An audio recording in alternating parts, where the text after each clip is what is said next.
All right. Good evening, everyone. I'm calling the meeting of the Ordinance Committee to order, it being Tuesday, May 14th at 6:30 p.m. With me, I have Counselor Terry Murphy, I'm Counselor Linda Bacon, Counselor Dave Bartley, and Counselor Rebecca Lisi. And Juan Anderson-Burgos. And in the chambers, we also have Counselor Mike Sullivan, Counselor Joe McGivern, Counselor Todd McGee, and Council President Todd McGee. Also, not two people, same person. Two Motion roles. to take number 1 off the table? Second. All in favor? Aye. So item 1 is previous meeting minutes, and those are the minutes of 4/30/19 sent to you all by Ryan. Motion to approve? Second. All in favor? Aye. Motion to suspend, take number 4 off the table?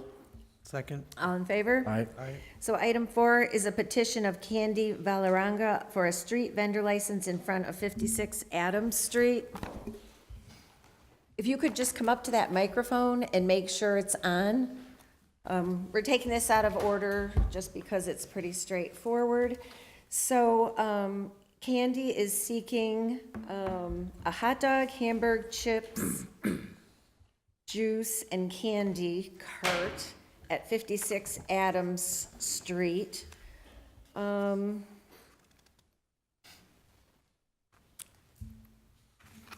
food source is Restaurant Depot.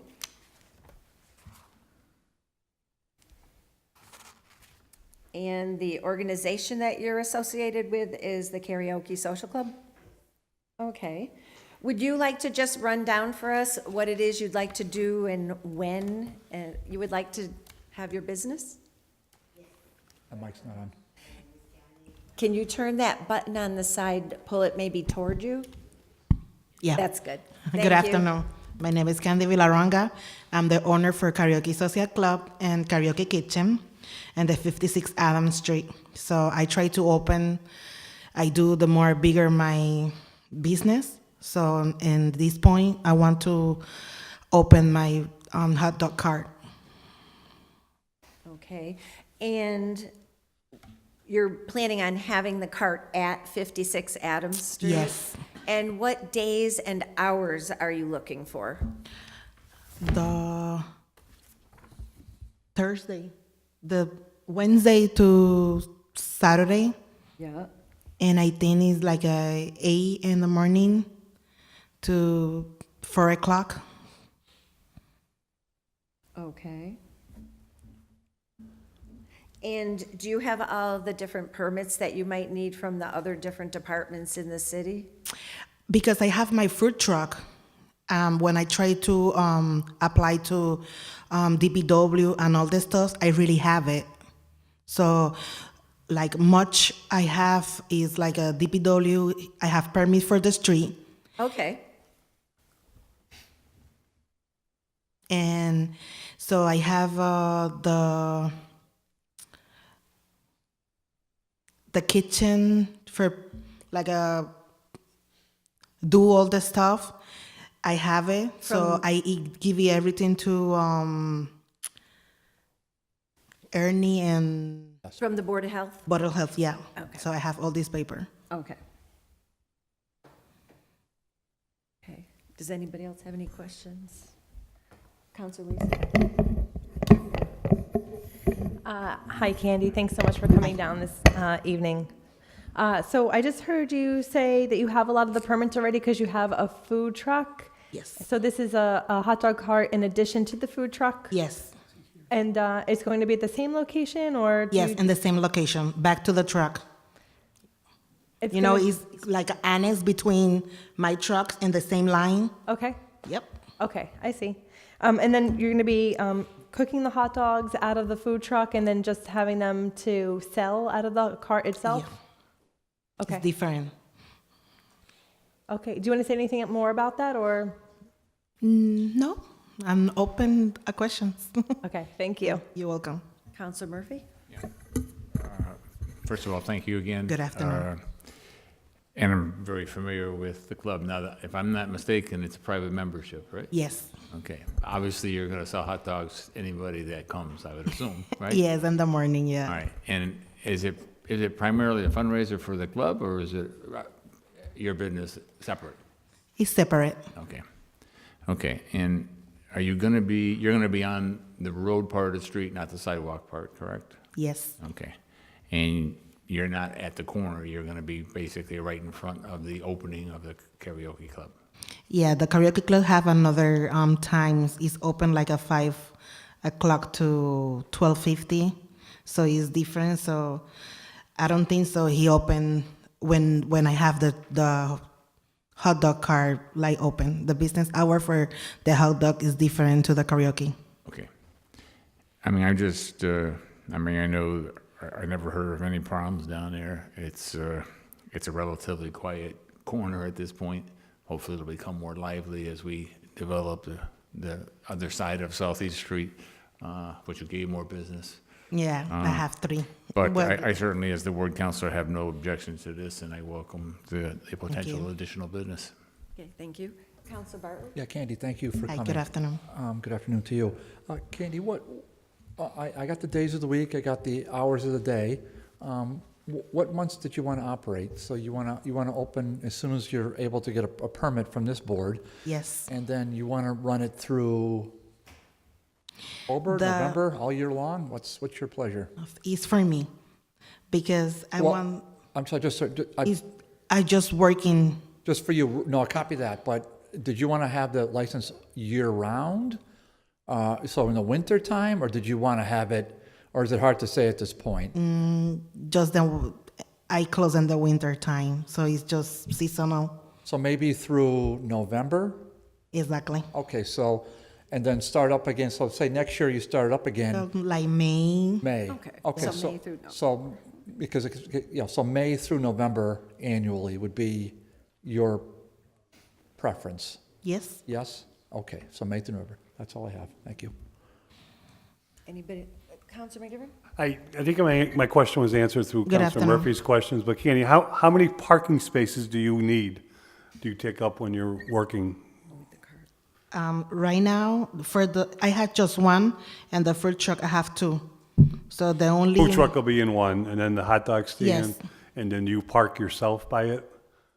Do other people need those parking spaces? No, because the Adams Street don't have. There's no residential right there? Exactly. Okay, all set. Thank Thanks. you. Okay. Not seeing any other questions. I'll make a motion to grant the special permit with the conditions that it would be May through November, and that would be Wednesday through Saturday, that the hours of operation would be 8 a.m. to 4 p.m., and that the applicant ensure that she has any other licenses or permissions from various city departments in place. Okay. Second. All in favor? Aye. Aye. So we are recommending to the full council approval for your special permit, and that meeting will take place next Tuesday. Okay. Right. Thank you so much. Thank you. Motion to take agenda item 2 off the table and open the public hearing. You don't want to do number 5? The applicants are here, she said. All I know 5 is and she's the 6. only one here, as far as I know. You want to say, Mr. Feliciano? No, he's not here. I will. Mr. Lopez? There you go. So I just want to renew my motion. Second. All in favor? Aye. So item 2 is a public hearing filed by Counselor McGee. Order that section 4.6.2.1 corner lot be amended to allow corner lots to be erected and maintain a fence when such fence will have no impact on traffic, visibility, etc. And we also have Marcos Marrero from planning here.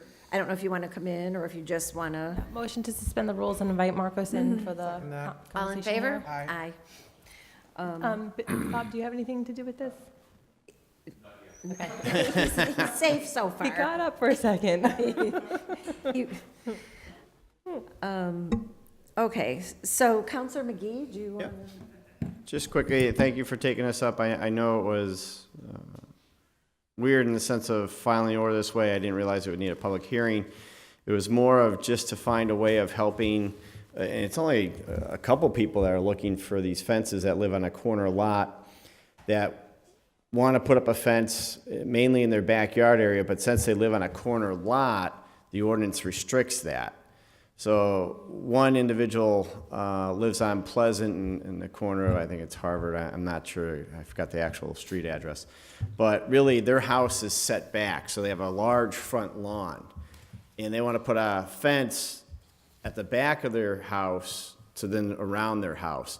So it will never be up front and never have any impact towards a car coming to the end of the street to then turn onto Pleasant. So it would have no bearing on that. They're doing it because of a need for making sure their kids are safe and being able to play out back and not going into the street. There's another house in Ward 3, same type of situation. So when they went and filed for the permit to build their fence, this ordinance really is, if you just read the plain meaning of it, it says no fence at all for a side lot. But going into it, the ordinance is kind of to prohibit cars from coming to an end of the street and they can't see past the fence.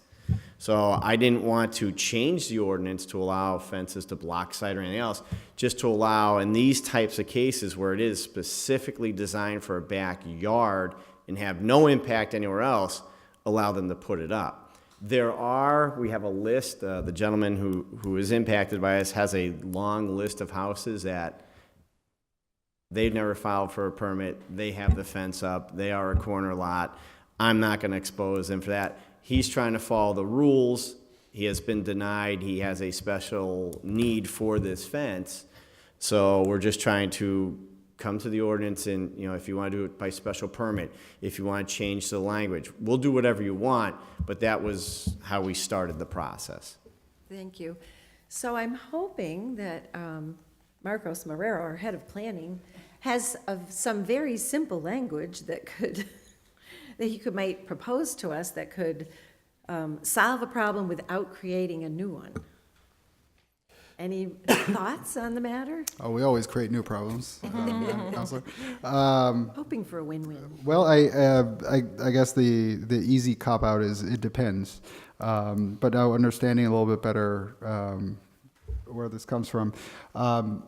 So looking at the order, it says, putting up a fence without disturbing the line of sight. So there's a couple of ways that could be done. One is whether that's a discretionary permit, right? So that can look, a discretionary permit looks like a special permit. So it depends on if you want a special permit, who does a special permit, what's the submission criteria, what are you looking at? It could also be a discretionary administrative permit, right? So like the ones that the DPW gives or the city engineer, the DPW gives out. If you see this as a highly technical matter where you're trying to measure line of sight, and that's where I think Bob sheepishly says, well, not yet, it doesn't involve me, but presumably. Sounds like it's coming soon. If you were to measure something like that, then that is one avenue. Another way is providing it by right, so not leaving up for discretion, but you could treat fences at the corner similarly to how you would treat other structures. So there are already setbacks in every zone. Admittedly, like the counselor was saying, there are some homes that have these big lots, but they're just set in the back. So if you just want to have a barbecue with your family and fence that in, your side yard doesn't really start until the side plane of your house. And then so you have this 1 or 2 acre house and this tiny, tiny yard in the back. So, I mean, understandable, that is frustrating.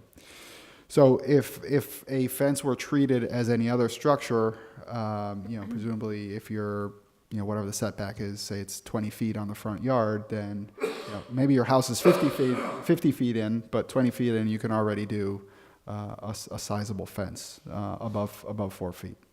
That's another consideration.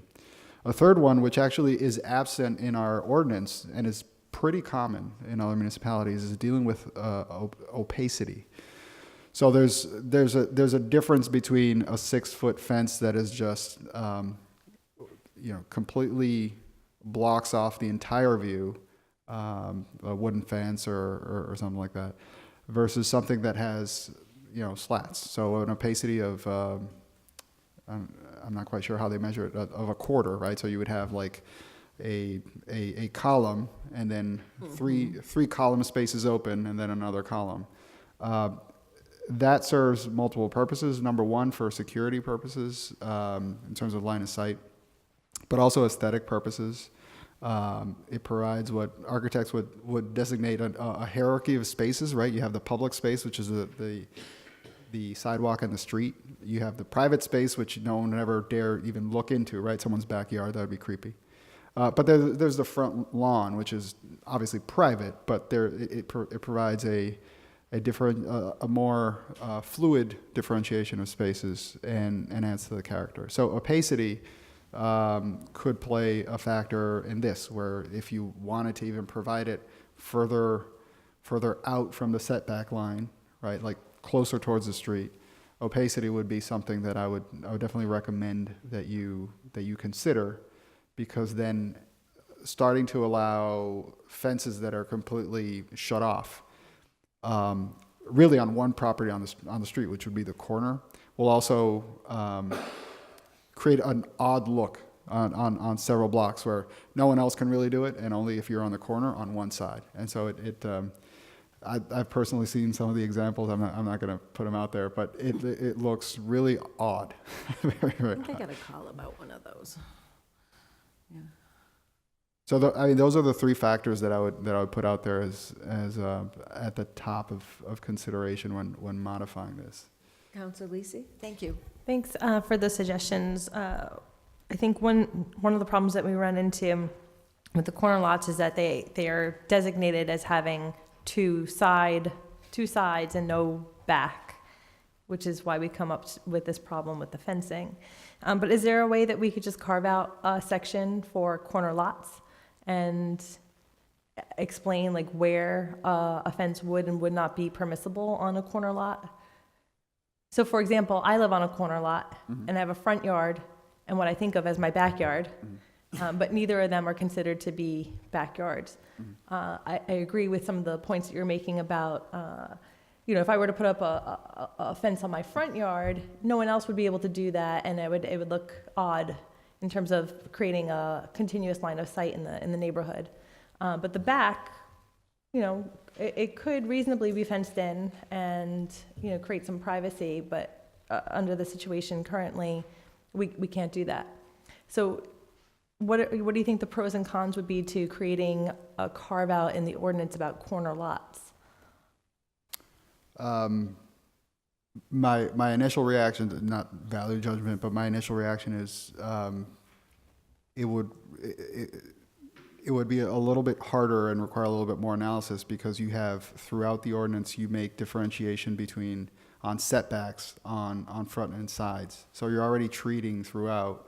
You already have a language of front and back. I'm sorry, back Front and side, sides. and you're treating setbacks differently. So now if you're creating an exemption on corner lots on saying what is the back, then fences isn't the only thing you're going to be touching upon. You're going to be touching on a whole host of things that will be now allowable. And what is the back? I think you can have the same effect on fencing in particular if you have a process, whether it be discretionary or just by right, where you just say if the setback is 20 feet from the right of way, then you can do. I'll present an example, right? Just a straw man proposal, right? At the setback, you can put whatever type of fence you want, right? You can just close yourself off as a fortress, just like any other structure. But if it's within the setback, up to and including maybe the property line or something like that, then it has to meet some sort of opacity. There may be other criteria that you want to put in there, because frankly, I don't know every corner, maybe it will create some challenges, maybe administrative review by the building commissioner and the city engineer or something like that. I mean, the building commissioner has to sign off anyway because it's a building permit. But that would be an easier administrative process. So now people aren't As like opposed coming. to going through the whole ordinance. Well, and the planning board or the city council, 2-week publishing, this stuff can add up. Plus, you all need more work, right? The agendas aren't long enough with special permits. And it's pretty predictable, right? I mean, a fence is a fence at a certain height.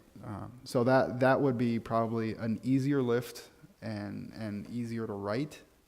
And it would be kind of copacetic with some of the other standards that are already in the zoning ordinance. Thank you. Counselor McGee? Yeah, just so we're clear, the gentleman did go to apply for a permit, was denied based on the ordinance, so he's trying to follow the rules.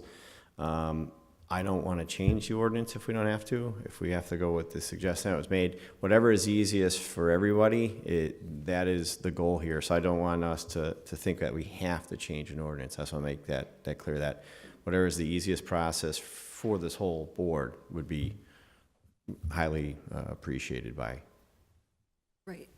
So just as a clarifying question, so the issue in the ordinance right now is because on the corner, technically, they don't have what? When you're on the They corner, don't have a side? Is that the problem You have- in the ordinance? anything that faces the right of way is frontage, is your front. Okay, Right. so- So you have two fronts. So that's the So problem. on the anything that is corner. on any fence that is on the front is treated differently. And so it's up to 4 feet. You don't have a back, which is what Councilor Lucy was saying. So your two backs are really sides because it's So butting the- up against a side lot. So the owner is thinking of it as a side, but in the ordinance, it's a back. Opposite. Legally? Opposite. The opposite. So you may consider it the back because of how the house is oriented. Probably Okay. it's the leading factor. But what you have is two sides. Because you're two abutters, it's their sides. And that's So the backs part go with that's backs and creating sides go with sides. Yeah. the problem. So we couldn't make, So you can have side fences and back fences are not a problem. You can go up to the limit, right? So whether it's the back or your side, you can go up to 6 feet in a residential area. so the issue is. The that- issue is the front. That they're calling that the Yes, front that- legally. It is the They're front, right? thinking of as the side or the back. Right. And so changing the ordinance, an ordinance change would be needed for, however many constituents have brought this forward to you, for them to have more than 4 feet on a corner lot. But there's nothing that says that you couldn't do this for any property, right? I mean, you could apply the same standards to a front lot on, hypothetically, you could, over 4 feet if they meet some sort of standard. So if you're thinking of opacity, you can go potentially higher than 4 feet. Well, I guess what I was thinking. Not necessarily of advocating for it, is- but I'm just saying. Because the issue is definition, not function. That's the literal definition, where the corner house is thinking of their property one way, but legally it's defined another way. So would it be possible to make an exception for corner lots where the legal definition is the front, but that for a corner lot, however you would say it legally, would be considered eligible for a fence? I imagine you could.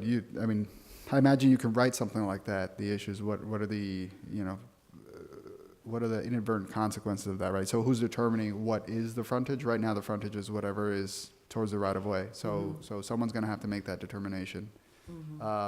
And then the issue pointed out in the order is without interfering with the line of sight. So if you're treating, if someone can, whether it's the applicant or the government can just treat one of the two fronts as a side, right? And so now I can just put a wall without any criteria or review, then it can create problems with the visibility. Right, I guess where I'm a little bit stuck is even if we went the special permit or the administrative permit route, we still have to change something in the language to make it permissible at all. Yes, I mean, that's And why so we're, what yeah, would that's that why we're be? here. I mean, What would that? Yeah. So I'm just trying to figure out the simplest way of saying that.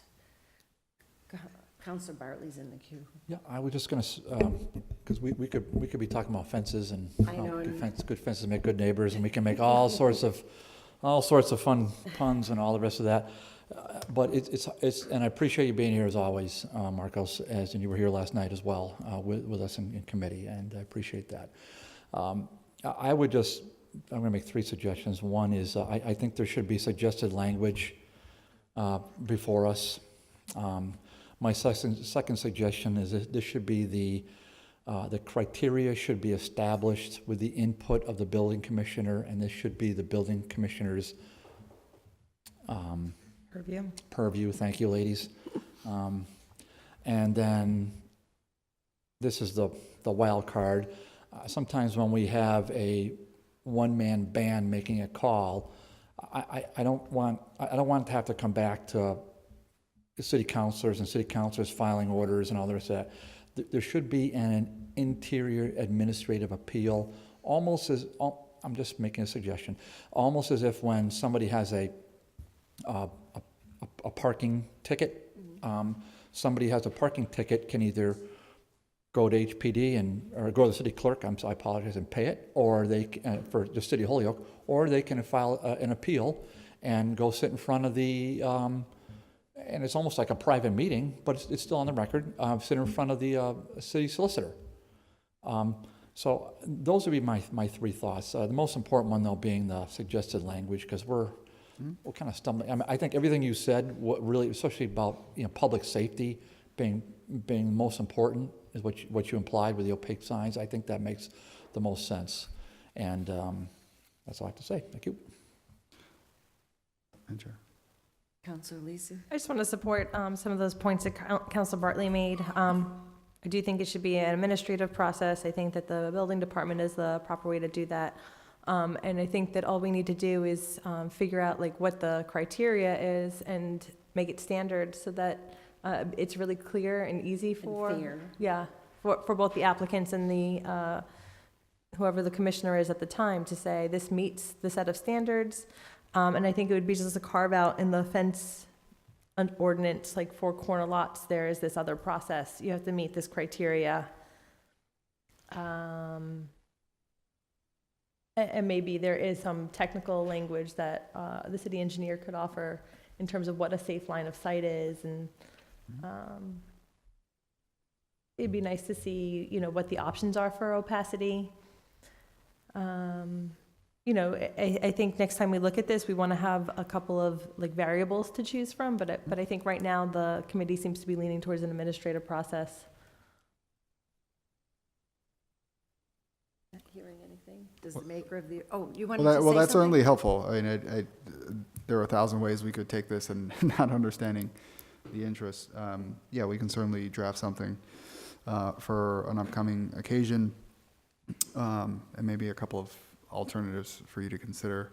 On the appeals, I will say the Board of Appeals can serve as an appeal board to a building commissioner decision. No need to recreate the wheel. Yeah, I think that's great. Thank you, Madam Chair. Councilor How much Bartley? time do you need, Marcos? And I was just going to make a motion to table to, you need 2 months or a month? I mean, you're going on paternity leave, I know that, so you tell them. Your pleasure. I I don't want my well, the personal maker of the order, how situation to much be time an does it- impediment. The This, turnaround? this was last year he was trying to put up the fence, so seeing it's for this summer, I mean, that's how long it's been. To be clear, we filed it, we tried to take it up. The chair found the issue in the sense that you had to advertise it and do all that, so that's where it got caught in the. Yeah, we weren't sure if it could maybe be handled through a variance process instead of all this. And the chair did a lot of You know, work but on figuring it that went- out, so. Well, 30 days, Marcos? Because the chair. Sure. I mean, if nothing else, you bring me in here, and if I don't have it, then I'll tell you. I'll aim to have it. Okay, well, to the second meeting in June? Is that The first June meeting in 11th? June, right? I'm sorry. So the first meeting in June would be June 11th. Does that sound doable? Yeah, it's my second day back. Yeah, it's fine. You're not available. Second day I'm back. back on the 10th. He's- Oh, you are available, the okay. second day back. Really? Okay. So June 11th. You made me questions like, what do I have on my calendar? No, well, I know what you have on your calendar, and your wife, I know what you. I'm splitting up my paternity. I can't leave all of June. So we'll go for June 11th, and that Okay. hopefully would be Sure. able to. Motion I table. appreciate it, thank you. Okay, all in favor? Aye. So it's The public hearing is I need a motion. Motion to continue the, To June 11th at 6:30 well, PM. actually, you don't have the public, so we should probably have to let the public speak. Is there anyone from the public here to speak on the fence ordinance? Hearing none. Okay, motion continue the public hearing to June 11th at 6:30 PM. Second. All in favor? Right? Aye. Aye. Thank you very much. I'll entertain a motion on item 3 3, and open the public hearing. Second? second. All in favor? Aye. Item 3 is a public hearing filed by Councilors Murphy, Bresnahan, and Tallamn, ordered that the City of Holyoke amends Section 7.10.4 marijuana facilities permitted districts to reduce the distance requirement from any pre-existing public or private school providing education in pre-kindergarten, kindergarten, or any grades 1 through 12, measured from the lot lines of impacted properties to 200 feet for cultivation factories only as permissible under Mass General Law 94G, Section 5B3. All other marijuana functions would continue to require a 500-foot buffer. So we're in the public hearing, and I think we're receiving an example of a specific circumstance or circumstances.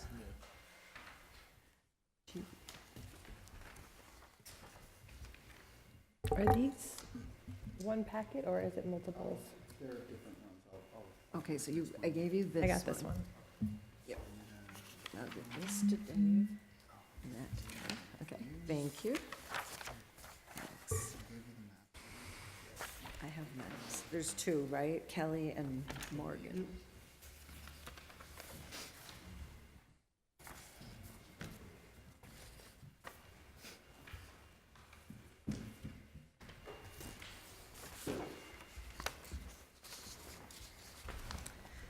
So, Counselor Murphy, this is in your ward, Well, it's. and you are the primary filer of the order? Correct. Would you?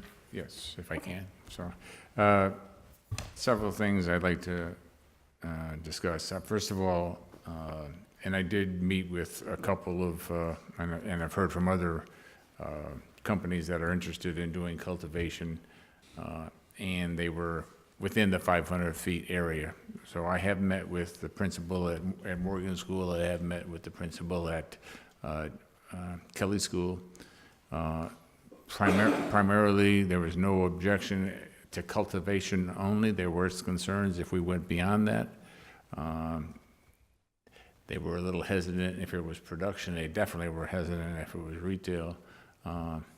But there was definitely, based on the conversations with me, more hesitation if it went beyond cultivation. But they were happy to hear a couple of things. Number one, and their concern for their students was also their concern for the student families, and that the companies that I've talked to have indicated a strong preference to hire people that are from the neighborhood and actually would be able to walk to work, which are the parents of the children at both of the schools.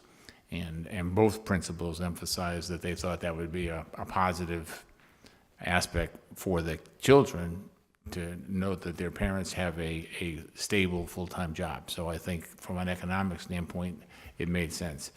From a standpoint in terms of whether they felt that we're going to have any health impact or danger, and neither one of them felt there would be any issue as long as it was cultivation only. And lastly, both the people that I have talked to, it looks like there's a potential 50-plus jobs at each of the locations that I have had people talking to me about, with the potential in at least one of those to going to at least 100.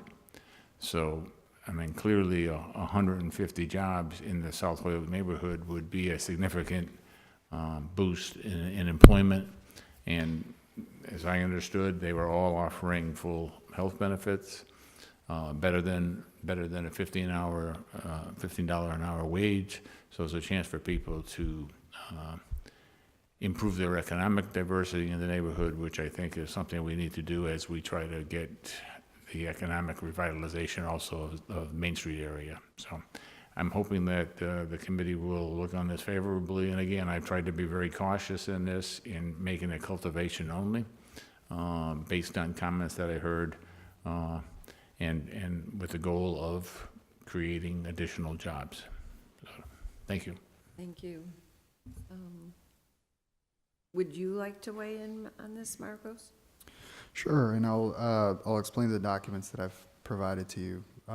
If I may, I'd like to provide a little bit of context to the buffer. If you were to look at our ordinance, the word buffer doesn't come up.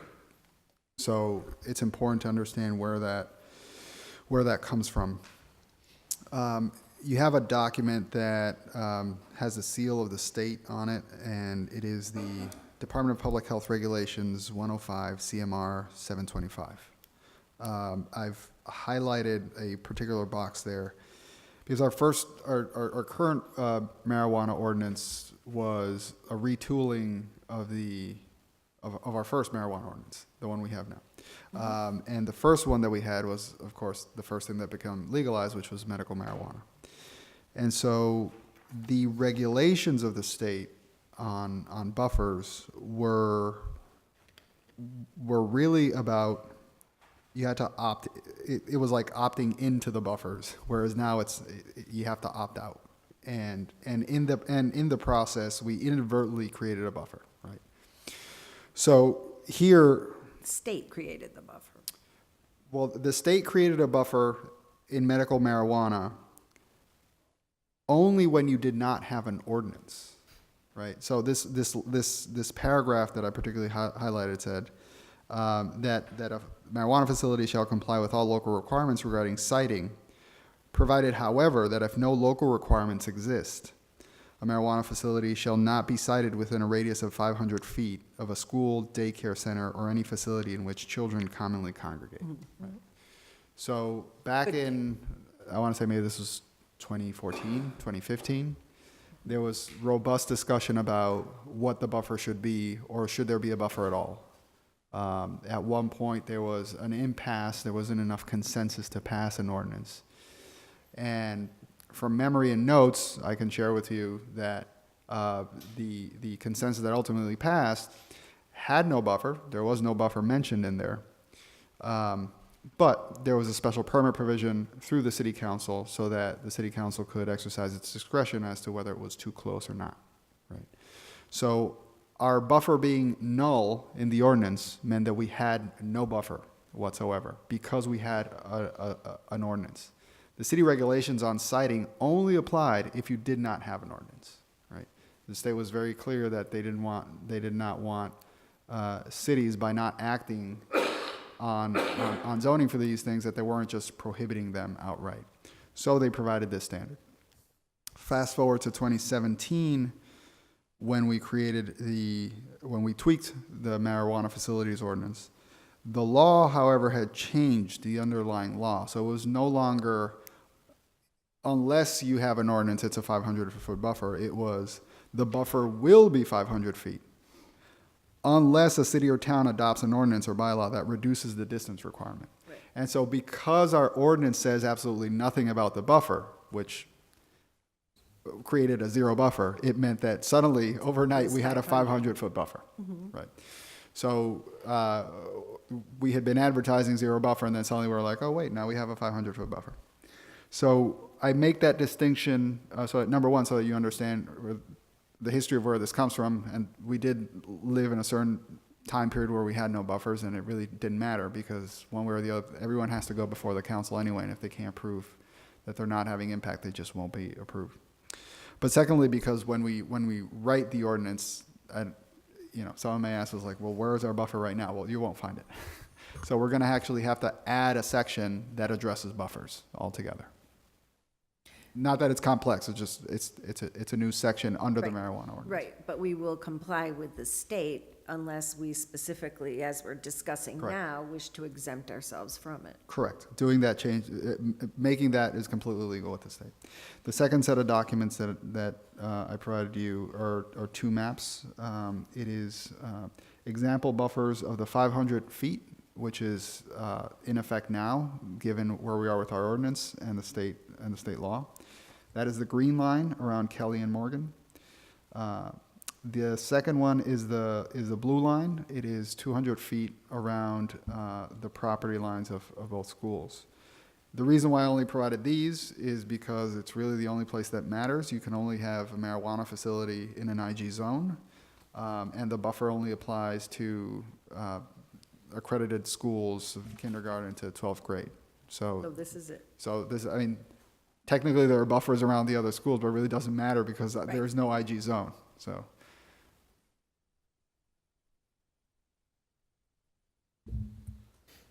So what you see is that both of these are in residential cores that are surrounded by industrial property. And the additional 300 feet opens up the possibility. Now, that doesn't mean that they absolutely can, it's just the possibility for someone to apply for a special permit. But my understanding is right now it's prohibitive to certain properties because of Correct. 500. Yes. But otherwise, you're not seeing it harmful in the neighborhood. Councilor Lisi? Yeah, I was going to make that same point. We still have control as the city council through the special permit process, but by creating reducing the setbacks in the ordinance, it at least creates the possibility for people to come forward and apply. I also would like to know, do we have draft language to consider at this point? Because it seems like a pretty simple text change. I have not drafted language, but I agree. I mean, it would be pretty straightforward to create.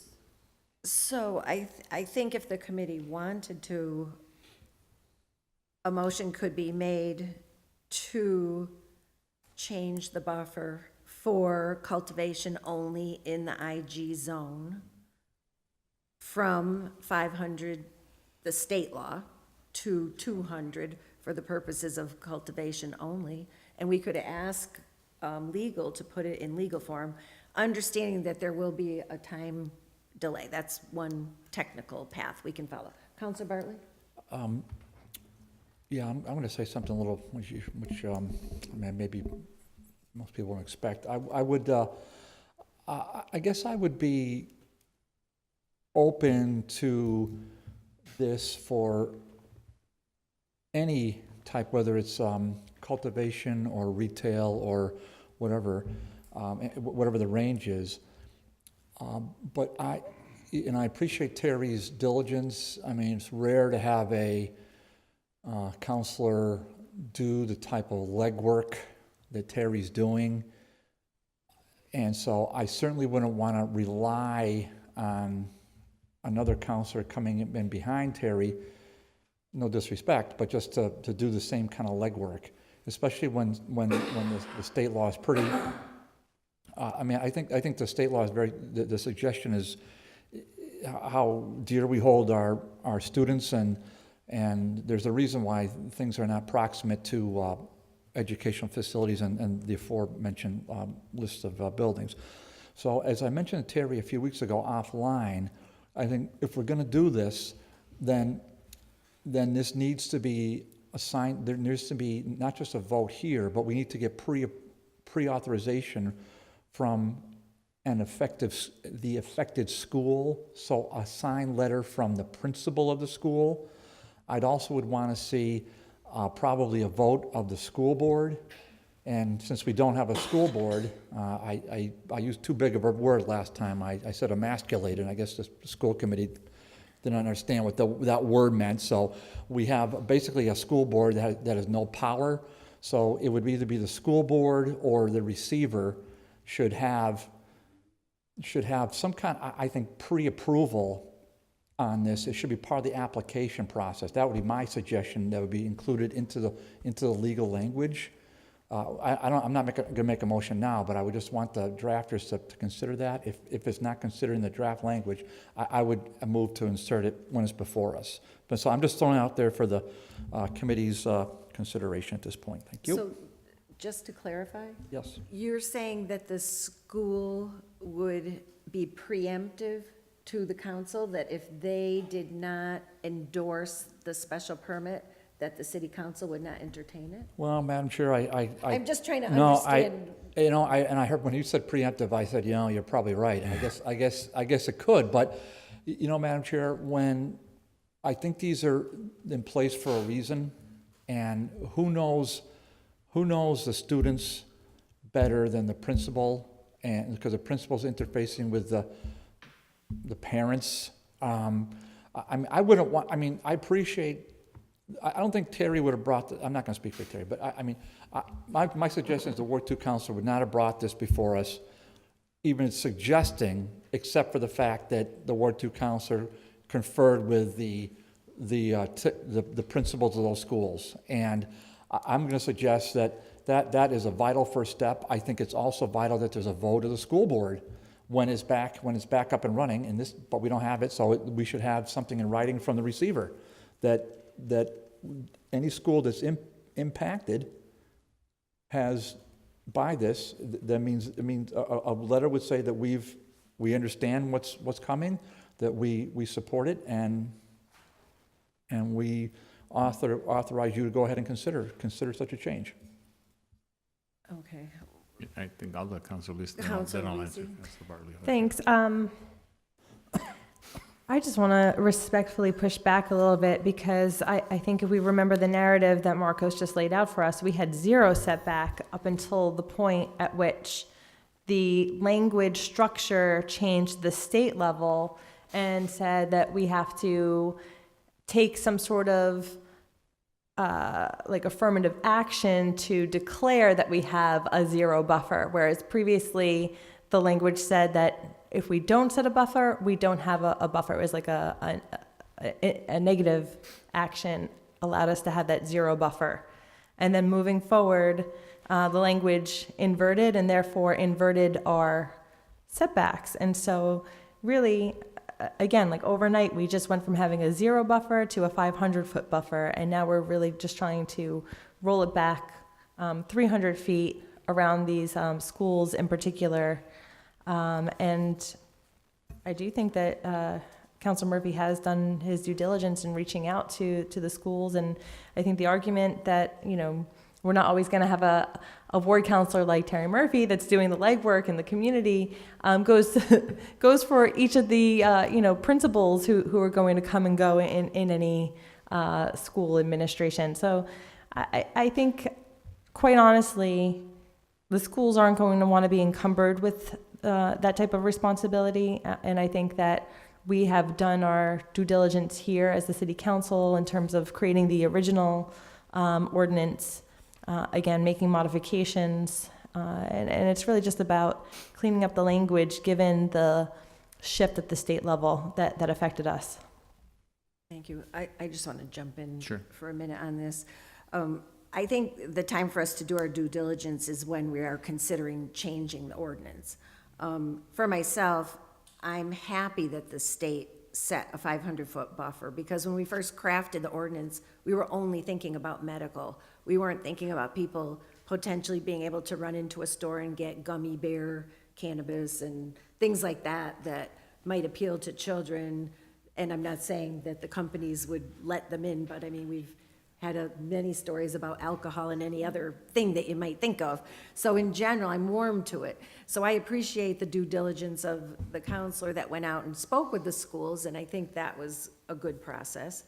And now I think it's up to us, and I'm warm to this change because of the footwork you've done, and also because there are no retail customers going in and out. It's an enclosed production facility that is not going to lend itself to problems in the neighborhood, given the nature of it. So I appreciate that. I wouldn't look forward to having to deal with it each time.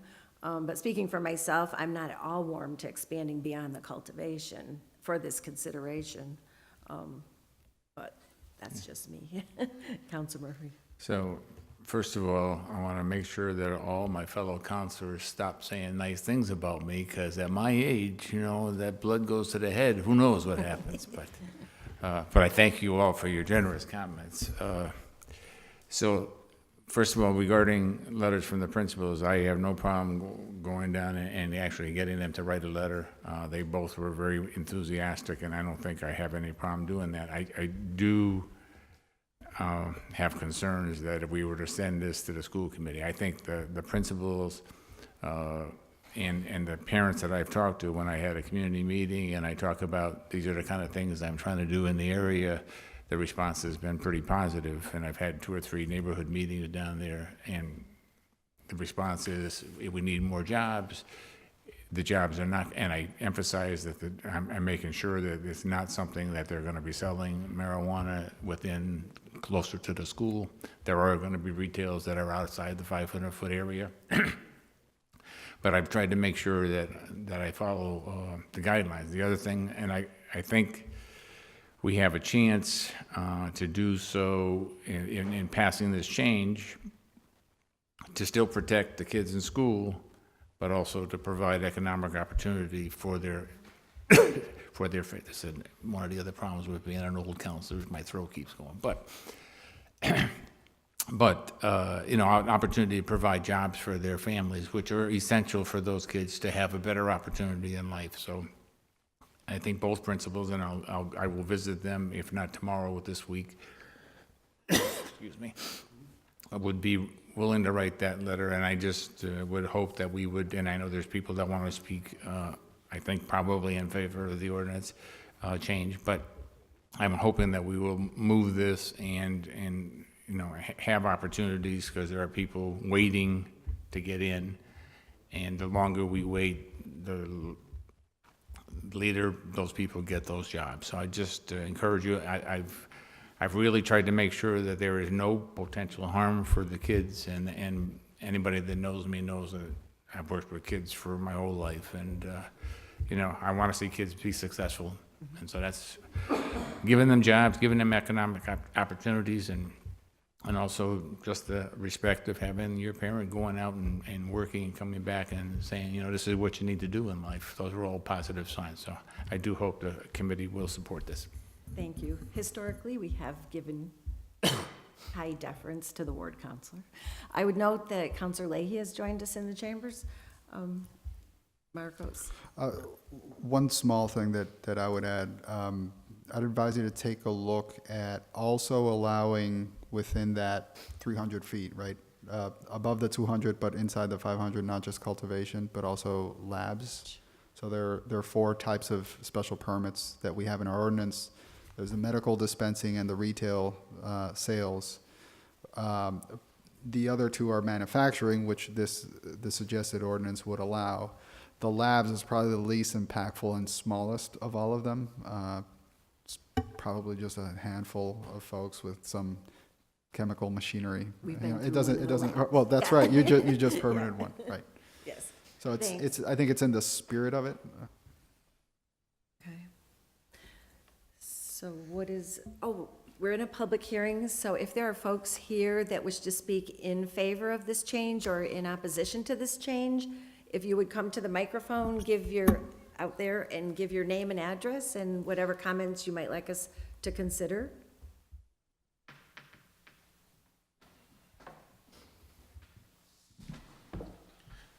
Yes, hello. My name is Jim Segallen. My family has been operating Holyoke Machine Company on Main Street. It's a business that dates back to the mid-1860s.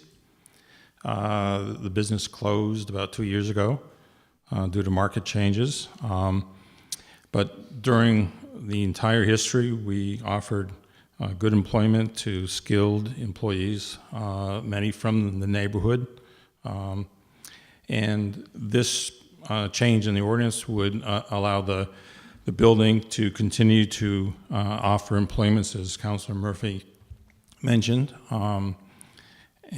It's a good, well-maintained building, and there's been considerable interest in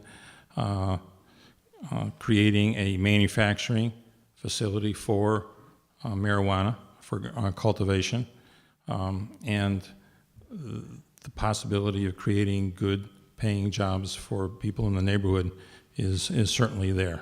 And I would urge you to vote in favor of this. Thank you. Thank you. Anyone else wish to be heard? Any other,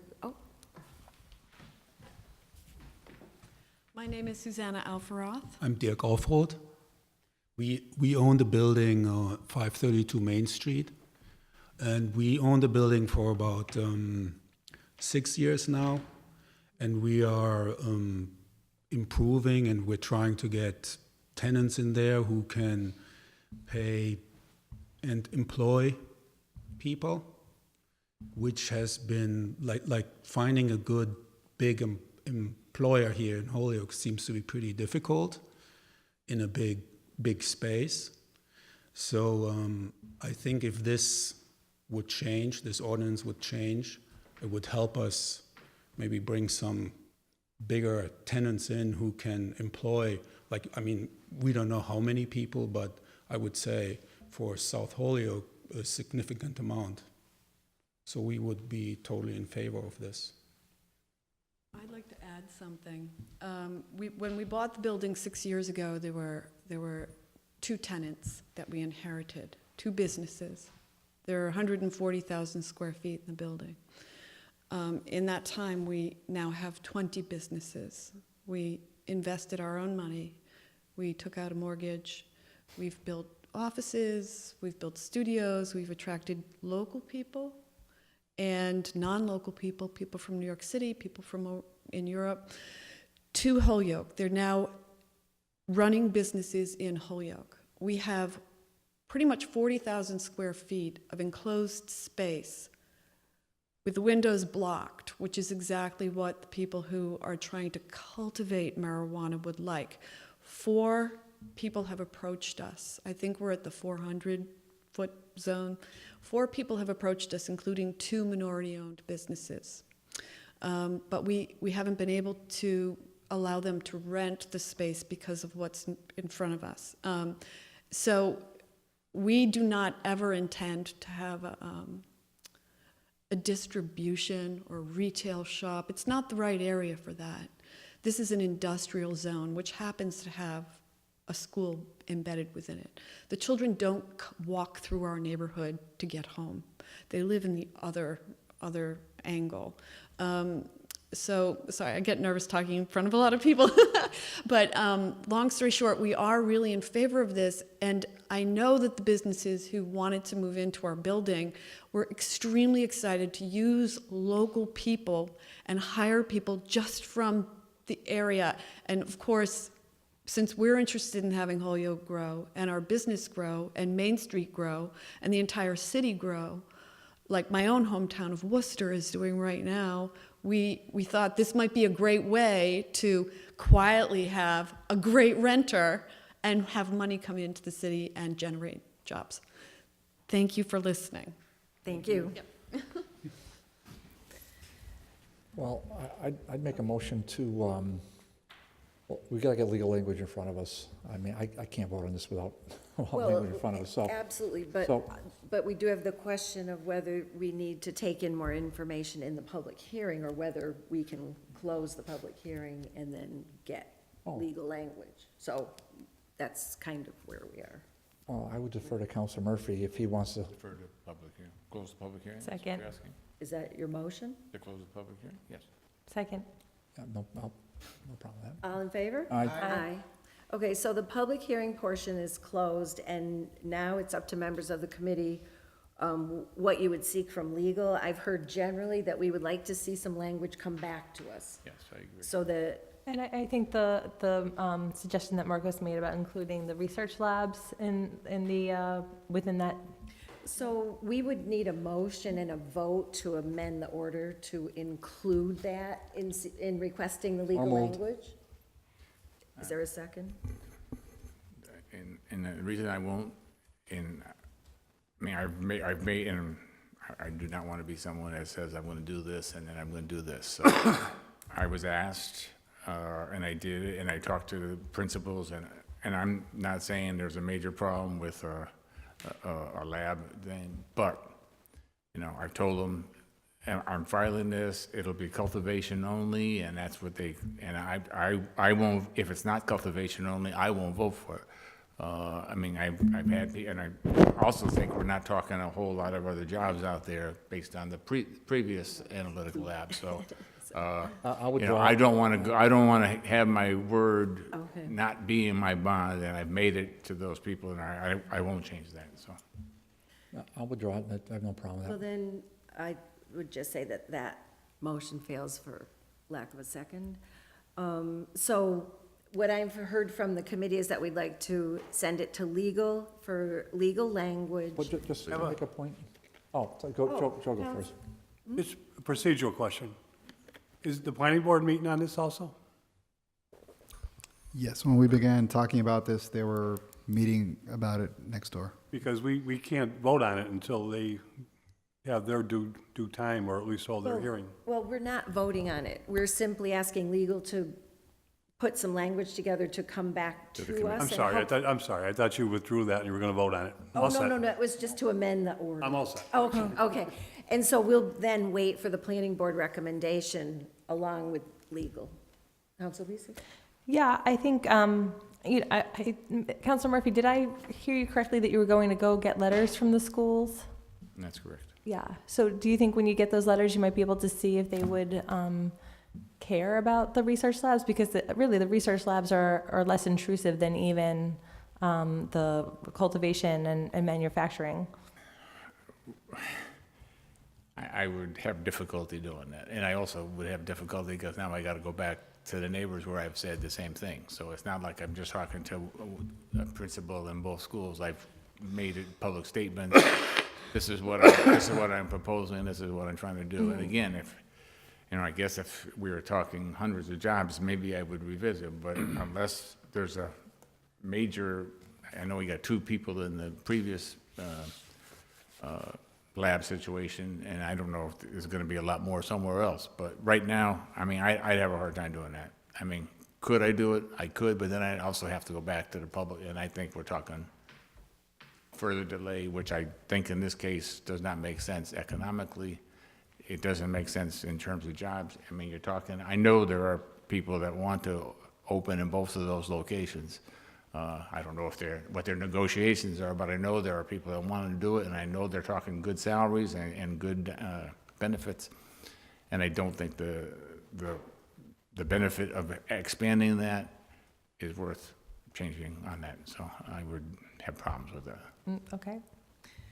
Counselor Bartley? Yeah, and so you hear this discussion, this colloquy right now, Madam Chair. So we're basically having a conversation leaning on the ward counselor, and that's why I raised my point. But I'm gonna change it. Instead of having a letter from a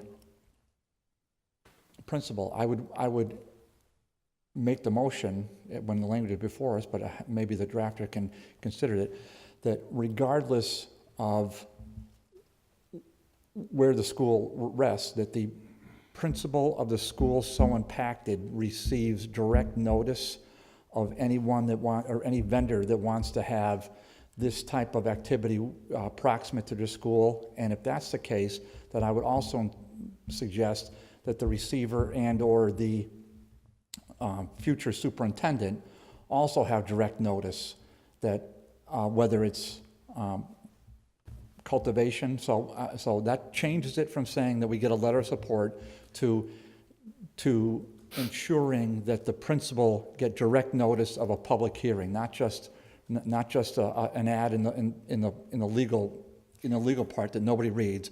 A direct letter has to go to whomever the principal is at the impacted schools, and a direct letter has to go to the receiver / superintendent of the Holyoke Public School System. Okay. Hopefully that'll be more palatable. I would support that amendment. Cool. So a motion is made, and that's a second.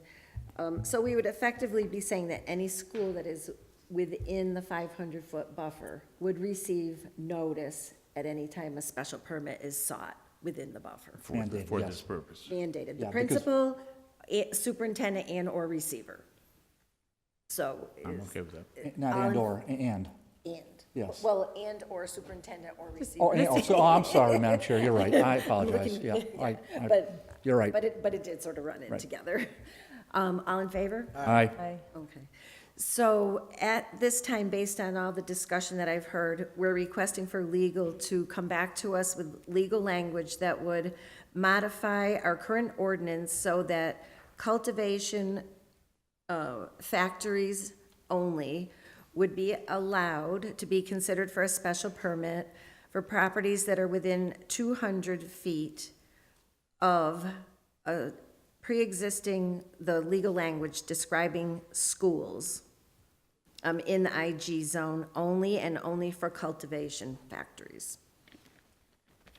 And with the amendment that we just made, that any school principal and superintendent, Be or in the invited to the case of a public receiver, hearings. the receiver would receive notice of special permit application under this section. Does that capture it?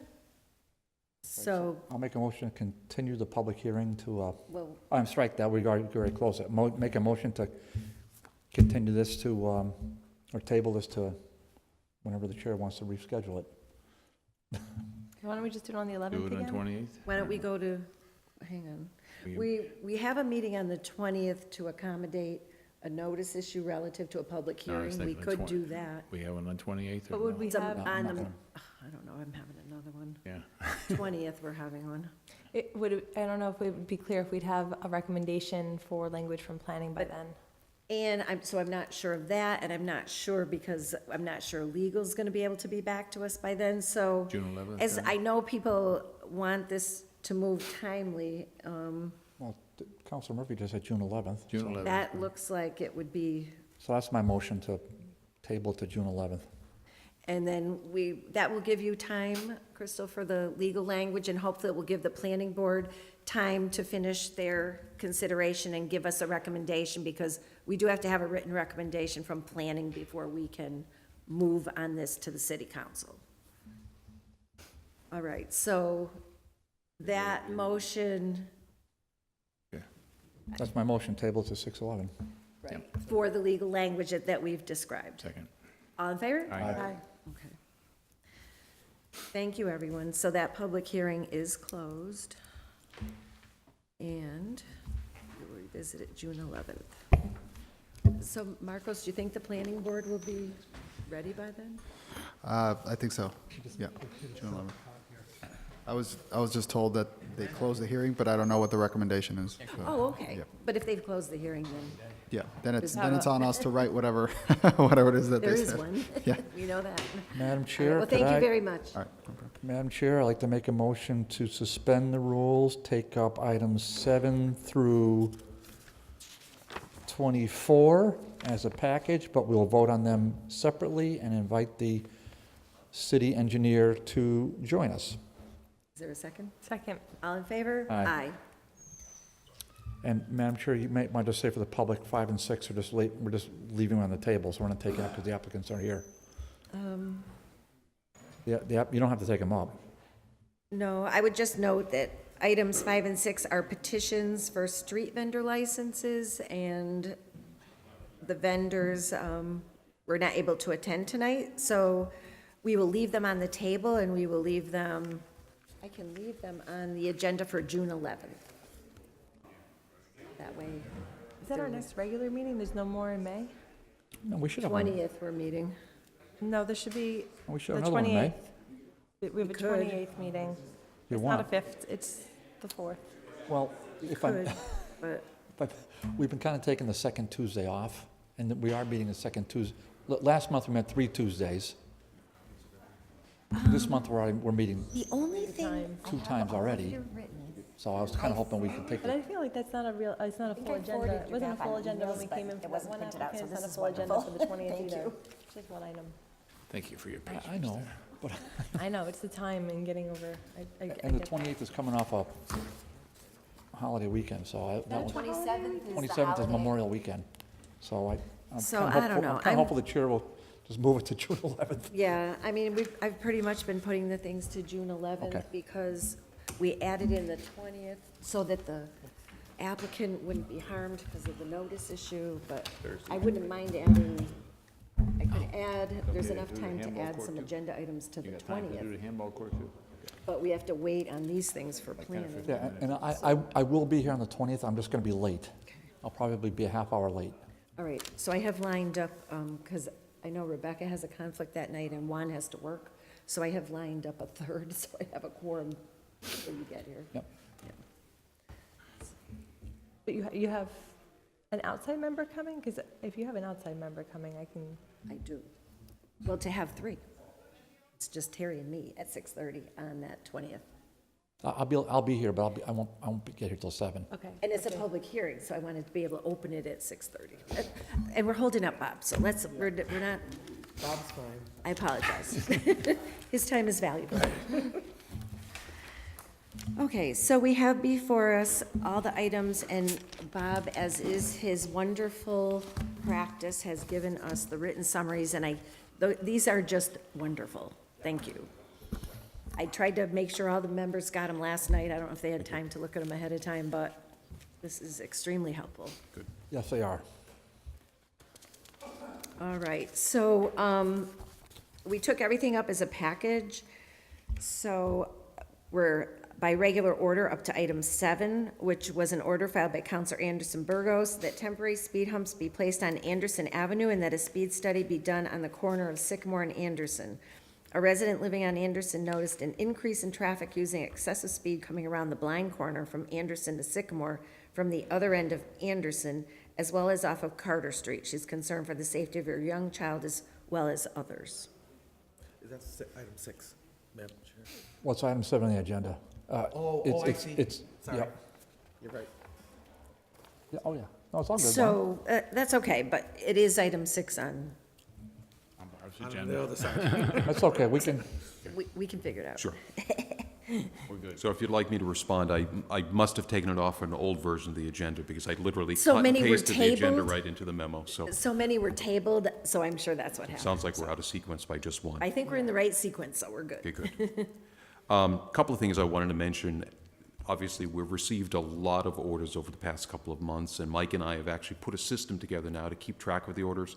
It's actually a Google-based sheet where we can both share information back and forth. We're tracking when we get the order, when, the order gets referred, when the order gets adopted, et cetera. So I think we're putting a system in place that is getting to make this a little bit more manageable and help us not to lose track of things, because Right, it and could for be- our part, we had a habit in most city council meetings of copying the order to you right out of the gate, so to speak. Right. And then, I don't know if they were busier meetings or what, but for a number of them that you received at the prior meeting, you had not been copied on them, and we weren't totally conscious of that. Right. So now we're trying to make sure you get it early. Sure. Which you had been better. So we are trying to keep up, although the number of orders does get a little bit. No, I think you guys have been great. We just have to find the money to actually make the things happen once we get them through all the committees. So, but no, it's been good. Thank you. So the first item, relative to Anderson-Burgos, Councilor Burgos's order, relative to Anderson Street, I put together sort of a summary of the process because we have a number of speed hump They're the same. orders on the agenda tonight, and I figured I would just kind of recap the process and also try to give the council an idea of what the effort and the steps are required. So typically when we get an order for speed humps, the first thing we do is we go out there and we do a count of existing traffic volume and traffic speeds. In part, that's to satisfy the ordinance requirements that only allow speed humps on streets with traffic counts of 3,000 vehicles or less during the daytime. I mean, during a 24-hour period, so that you're not putting speed humps on high-volume streets. You're putting them in moderate to low-volume streets typically.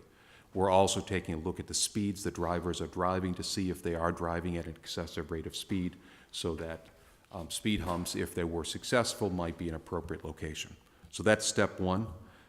We take a look at that information. If the speeds are determined to be excessive, we will then typically go to the next step and install the temporary speed humps, of which you've seen in place probably lately in Bemis.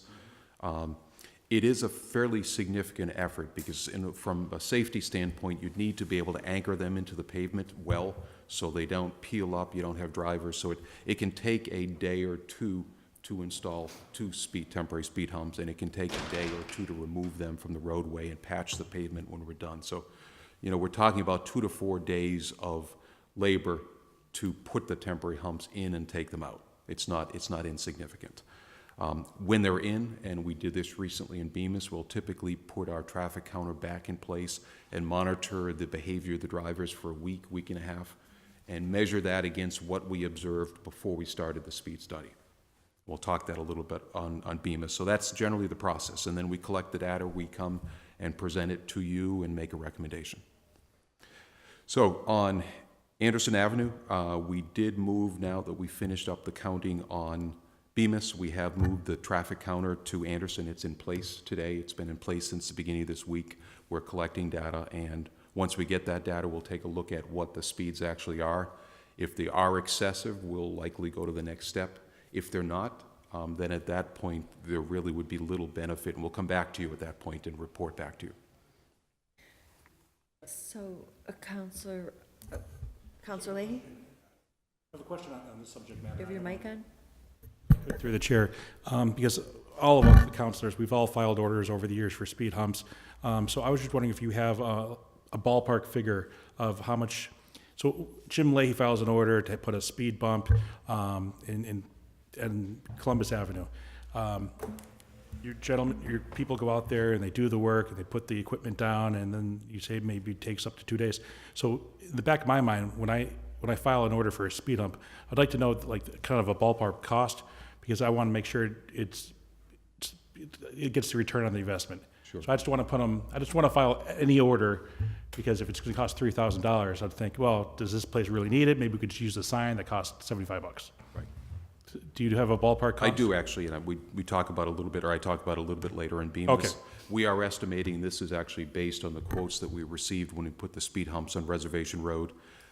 They're in the range per hump of about $5,000 to $6,000. Oh, It's a lot of money, but it's, again, because you need to build these things to last so that the pavement doesn't just peel off the ground. So you actually have to cut out pavement, place the humps, put pavement material back. You have to paint them, you have to sign them, et cetera. That's good to So know. Thank you.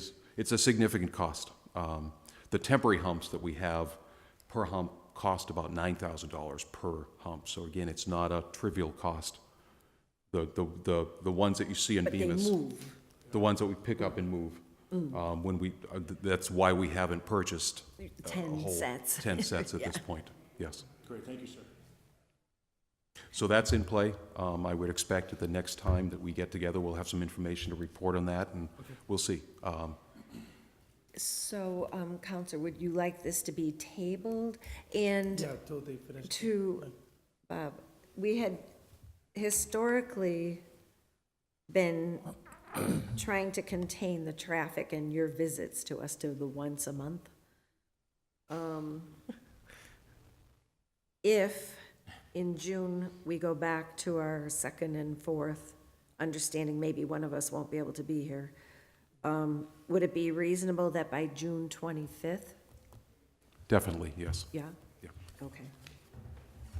Motion You table, June 25th?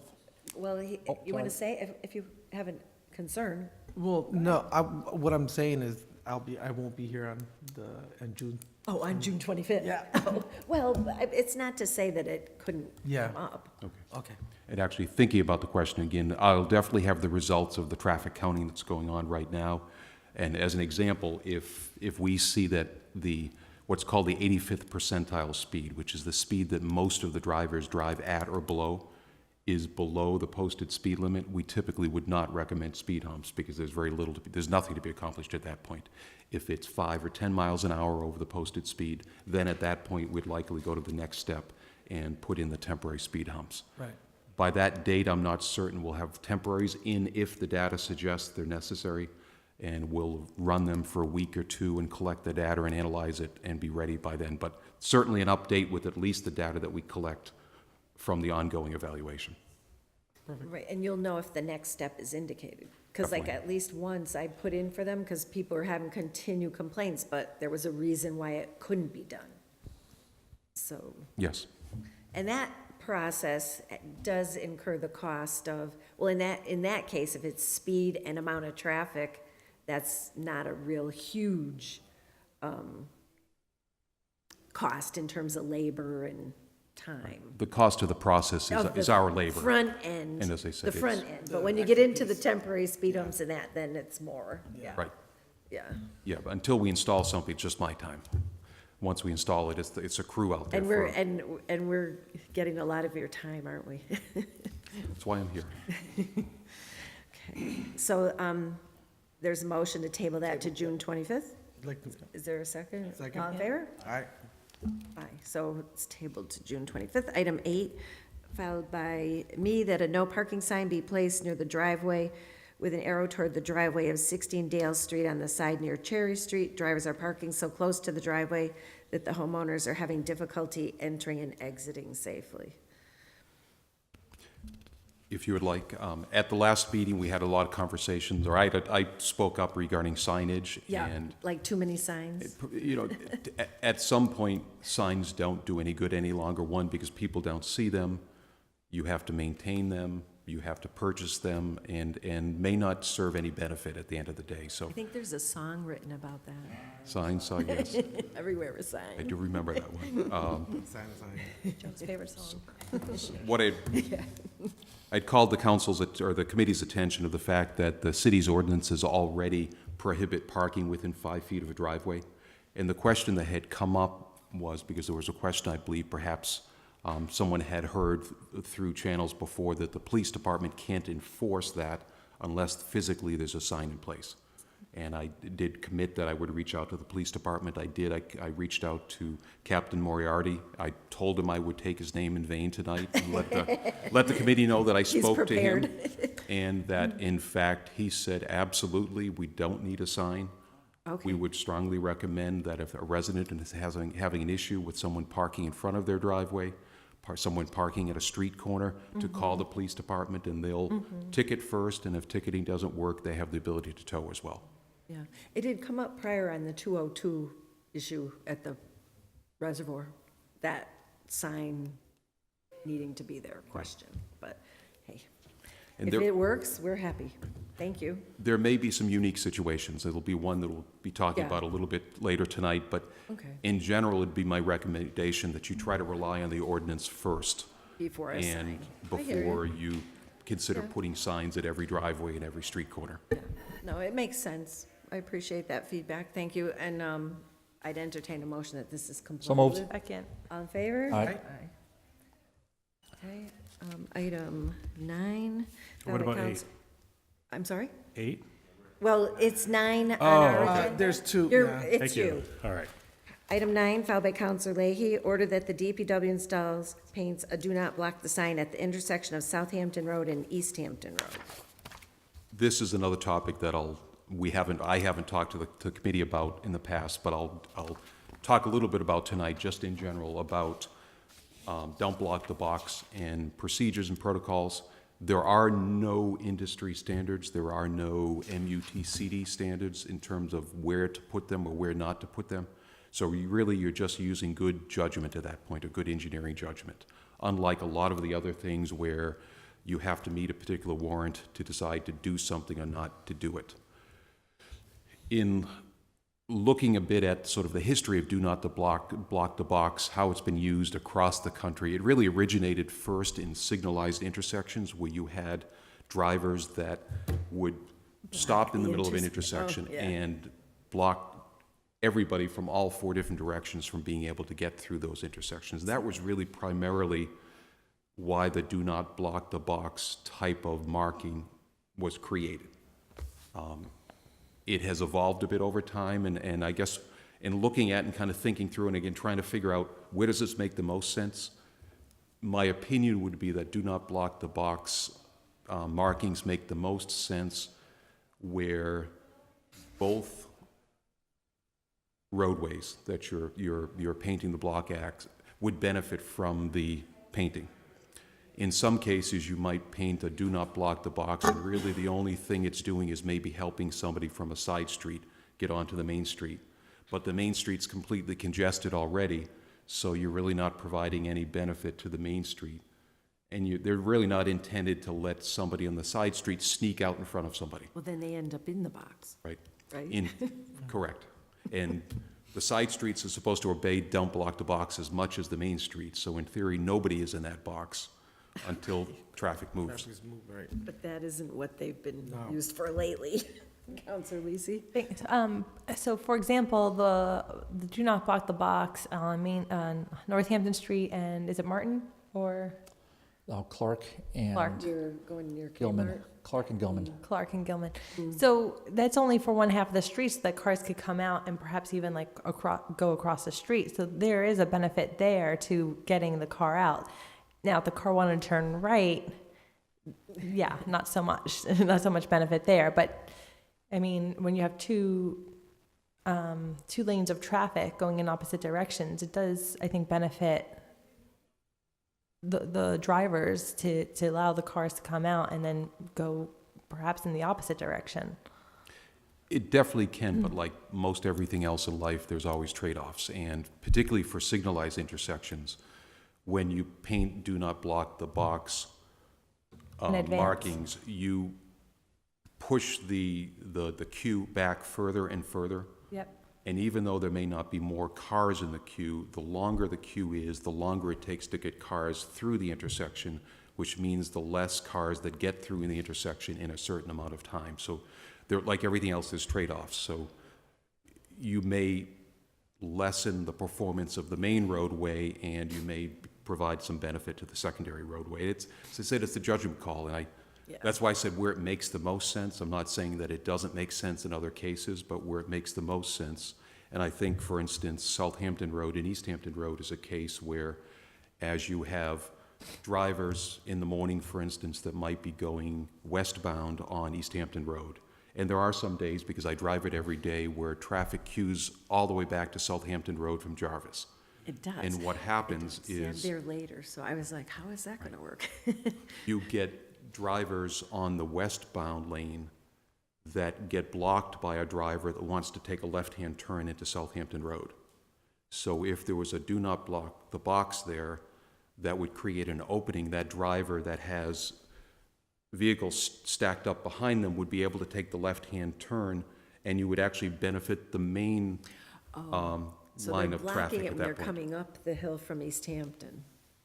The other way, from Other way. Holyoke. Oh, the other way. They're Going blocking toward East it Hampton, So you yeah. can going turn left. to East Hampton. Right. Yeah. So that's a case, I think, where I could say that there's dual benefit there, because you're actually benefiting the main line of traffic by allowing people to get out of that main line of traffic traveling from Holyoke to East Hampton, because it does happen where people get stuck at Southampton Road not being able to take a left-hand turn. Gotcha. And you're benefiting the secondary street as well, because you're allowing them to be able to take a left-hand turn out of Southampton Road, and at that point, it's free-flowing. Once they get clear of the intersection, you know, it's, once they get through the intersection, it's okay.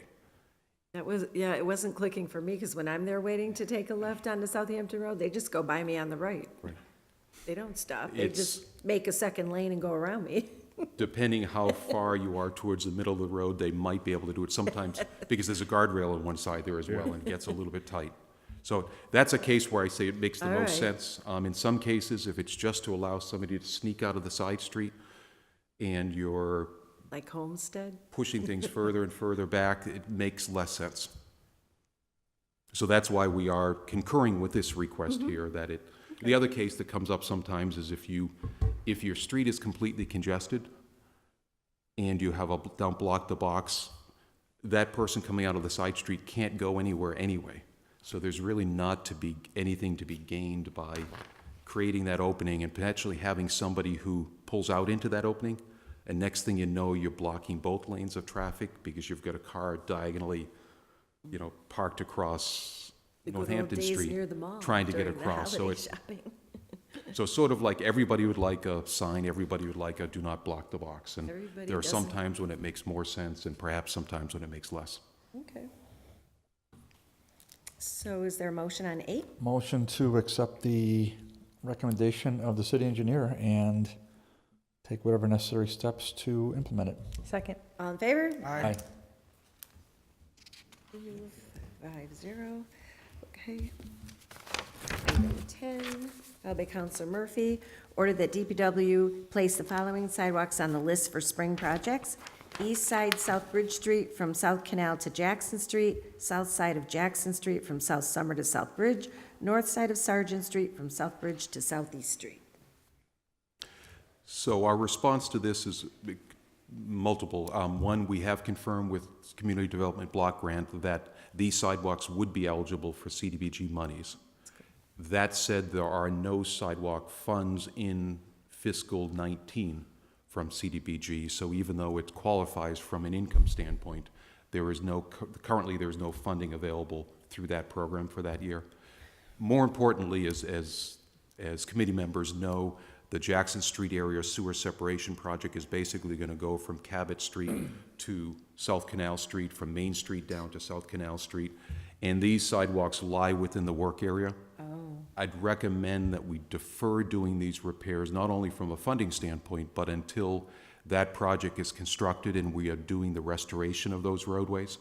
And it would make a lot more sense, because there's always the risk of damaging brand-new sidewalks if you build them when you're doing a major construction project. It would be better to kind of work your way out of that area as opposed to making improvements now and risk damaging them.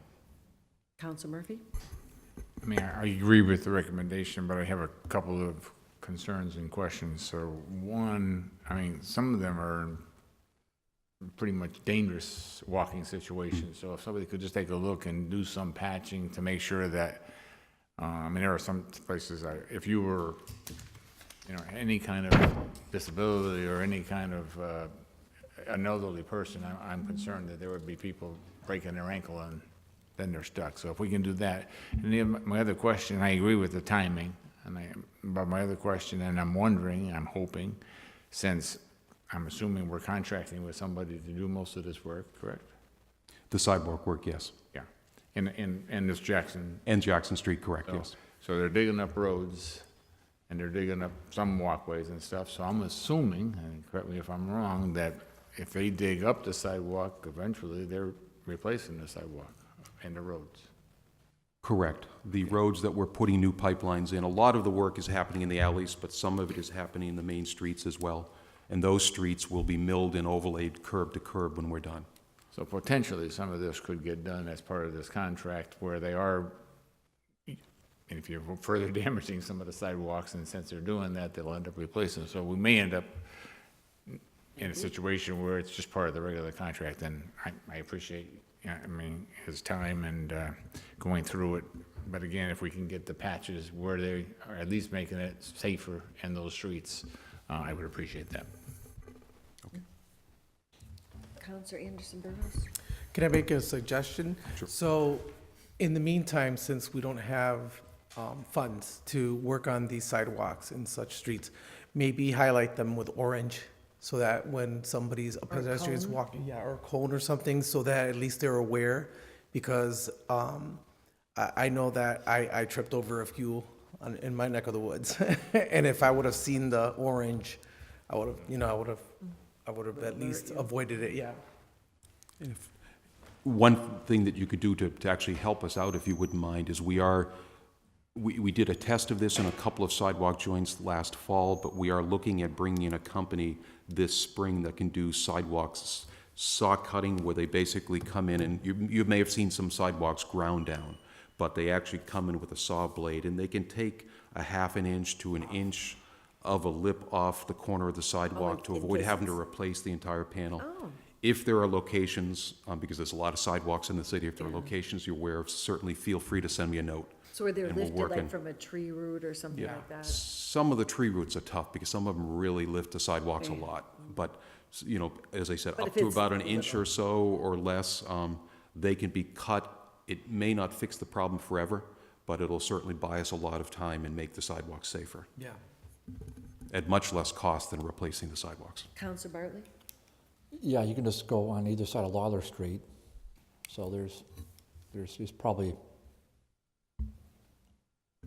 I don't know, it's double digits, but there's quite a few spots like that. Sure.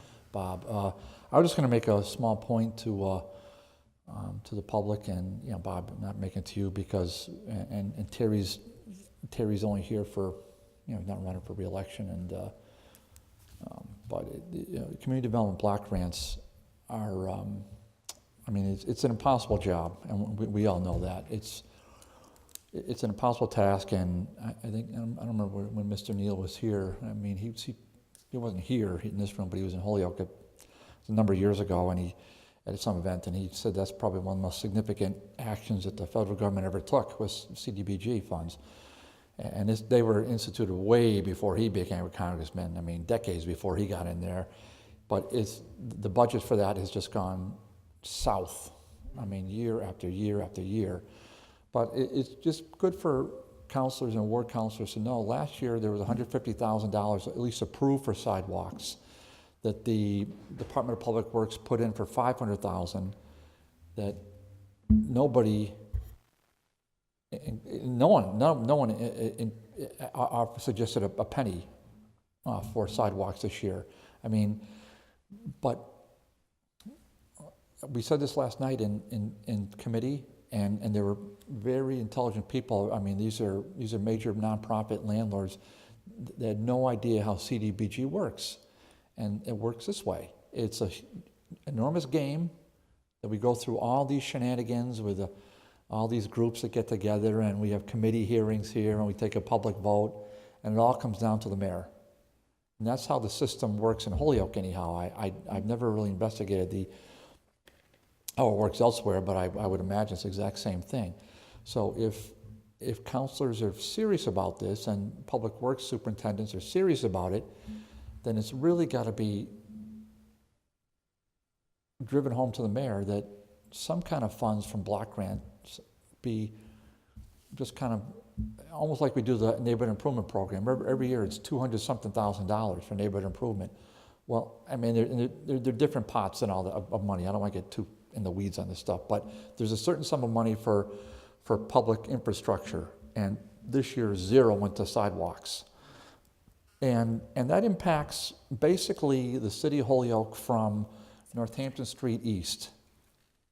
And that's, it's a pretty large part of the city. Northampton Street west, I mean there are sidewalks clearly, but not nearly as many. And so really it impacts the part of the community, the city, where the majority of the sidewalks are. And if we just would, I said it in finance last week, and our counselors get mad at me. Maybe I said it the wrong way, but if we plan just a little bit every year, but this year, FY20 for CDBG, it's a goose egg. It just puts us further behind, Bob. So, it's something that I just think we ought to think about. So we all know this because we all got the CDBG allocation spreadsheet, and we'll receive it in City Council when we meet next Tuesday. And I know there's at least one counselor who's going to make, not me, but there's going to be one who's going to make some pretty significant comments about it, because that counselor put in a tremendous amount of time outside of this room, working with CAC and working with action groups and all that to see if we could get some consideration. So, thank you. Okay, so what is the pleasure on that one? I would just make a motion it's been complied Second. with, because, obviously it's going to be 2020, but I would say that I also agree with the comments of Councilor Bartley. I do think we need to, way back, I was on the CAC when I was just a young man in 1973, and we did spend a lot of money on the sidewalks and the roads and various parks and all the kind of things that make the community good. So when we can do things and reinvest, and I know there are all kinds of important programs that people ask for, but obviously one of the major points that we have is infrastructure and a quality neighborhood. Okay, so all in favor? Aye. So item 11, order that the city install a crosswalk across Northampton Street near Washington Ave and Lawler Street. The purpose is to improve the safety of students getting to and from Metcalf School. If I may respond to item 11, 12, and 13 all together, because they really speak Can I to. have a motion to suspend? Well, we have them all Take- before they're all us. before us. That's right, Okay. you're right. So So, specifically to item 11, I think the good news is that we anticipate that we'll be looking to pave Northampton Street from Laurel to Beach within this next year, and we would anticipate. Wow, that's a We- shock. We anticipate when we're doing that, we would do the handicap ramp at the school as well. That's the ideal time to do it as part of that project. So that's what Chapter 90 funds? That would be So a Chapter is 90 this- funds, correct. And what's the city receiving this year? Do we have a thought on that? We're typically around $1 million, I believe. I think it's just upwards of $1 million, yeah. 12 and 13. I believe, and the state legislature, I know, voted, I don't believe it's got to the governor's office yet, but voted on the same allocation, the same $200 million statewide, which has been constant for the past 10, 15 years. So we'll be receiving, we anticipate receiving the same funds this year as we have in last year's. Thank you. So in the context of items 11, 12, and 13, as the committee may remember, we talked at the full council. There was an order filed to allow the scope of the traffic signal money Correct. that was authorized about a year or so ago to be expanded to include school-related signals. Correct. I believe that, I don't believe it's been scheduled yet, but I believe it'll be considered by the Finance Committee. Tomorrow, I believe. Is it on the agenda tomorrow? I think it is. I don't know. I didn't see it on the agenda, but Hang on, let me see.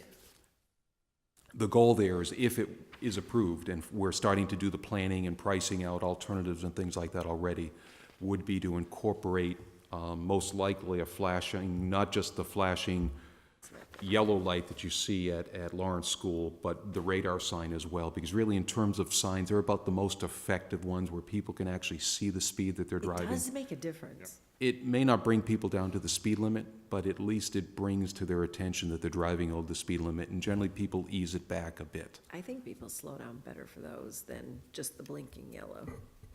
So that's our hope that'll address really in combination with the handicap ramp work at the Metcalf School to be able to address all three of those orders, because there's quite a bit of overlap between the three. Okay, so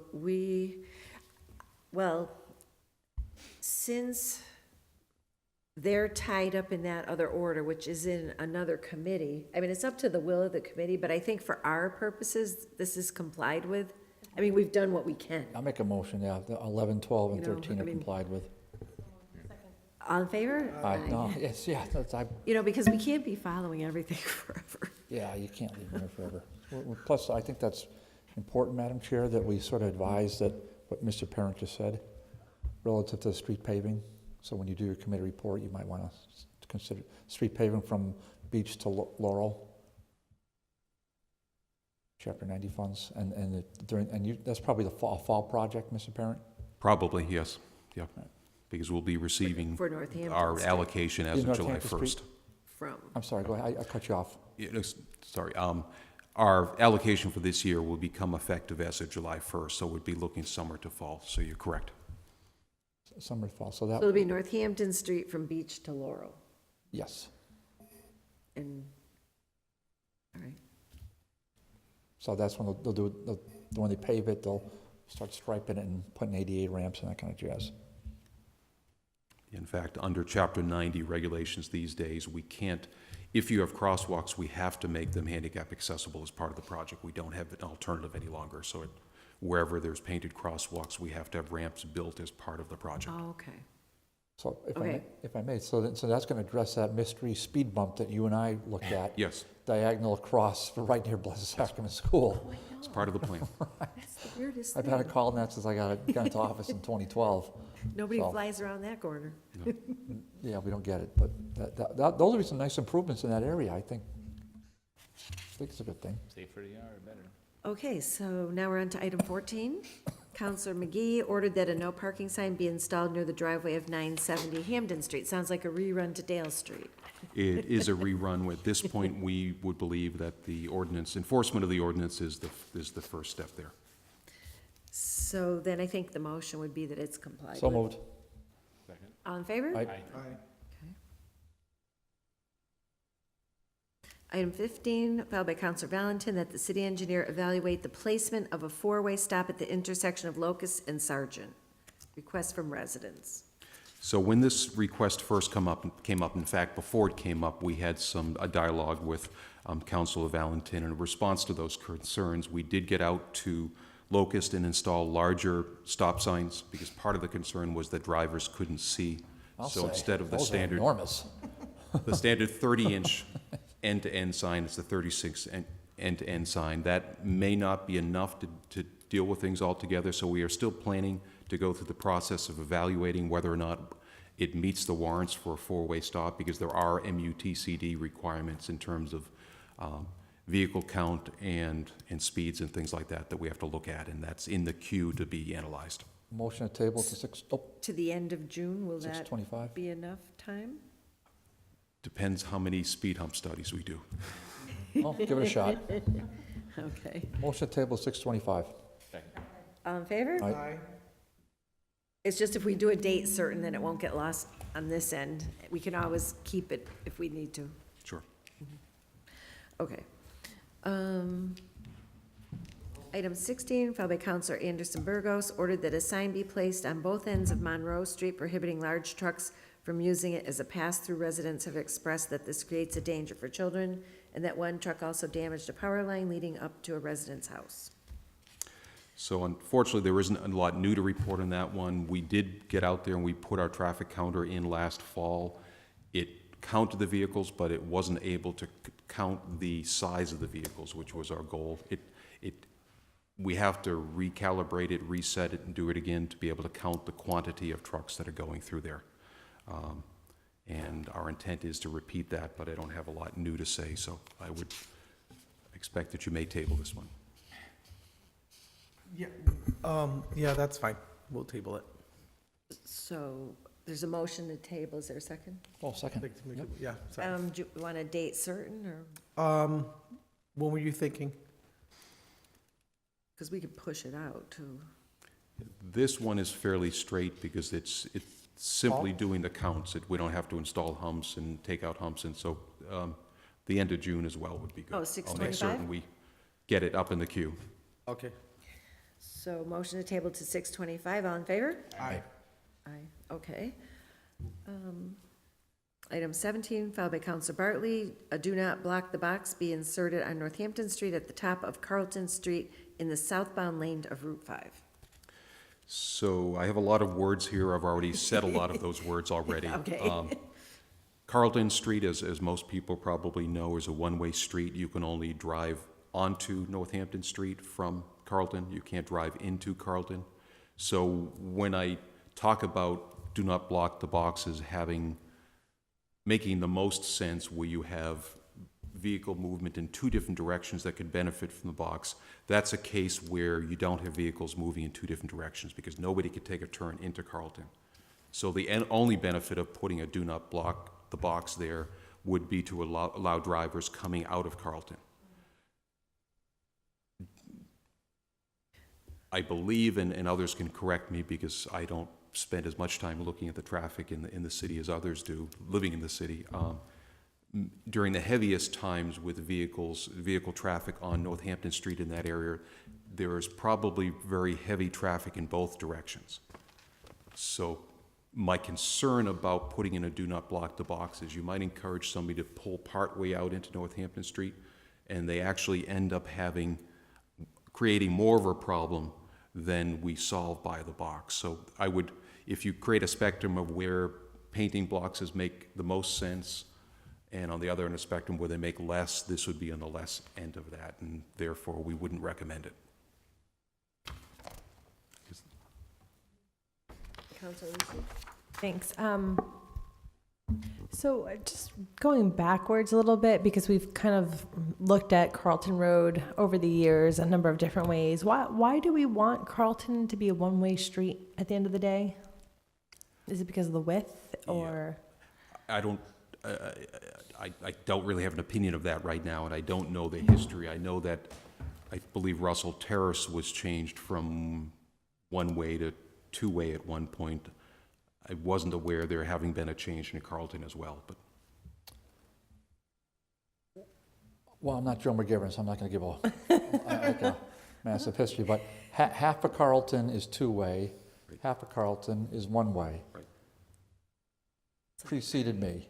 My guess is there was a predecessor to me that liked to have a lot of one-way streets, and I'm going to suggest that it's not that that predecessor dreamt it up, it's just that the residents on those streets don't want to have cars Coming in, on their coming street. through.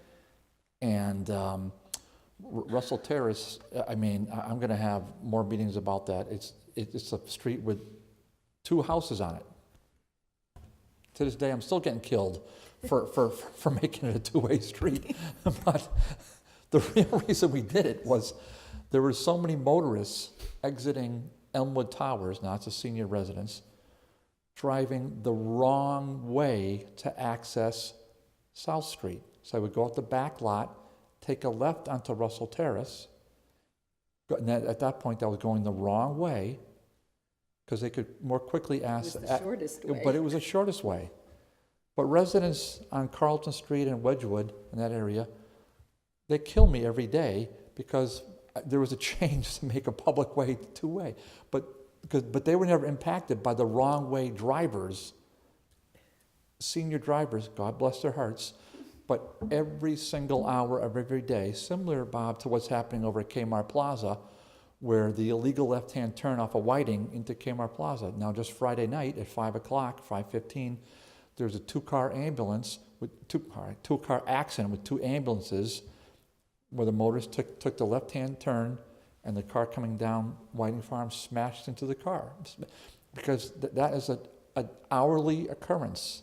I said to you before, I've seen all sorts of vehicles, including buses, public buses, do that, PBTA buses. I've seen mail trucks. I've seen police cars. I've seen all ambulances. They do it on an hourly basis. Back to the point of this. So Carlton Street, I would have no interest in ever turning that into a 2-way off of Northampton Street. I think there'd be a revolt.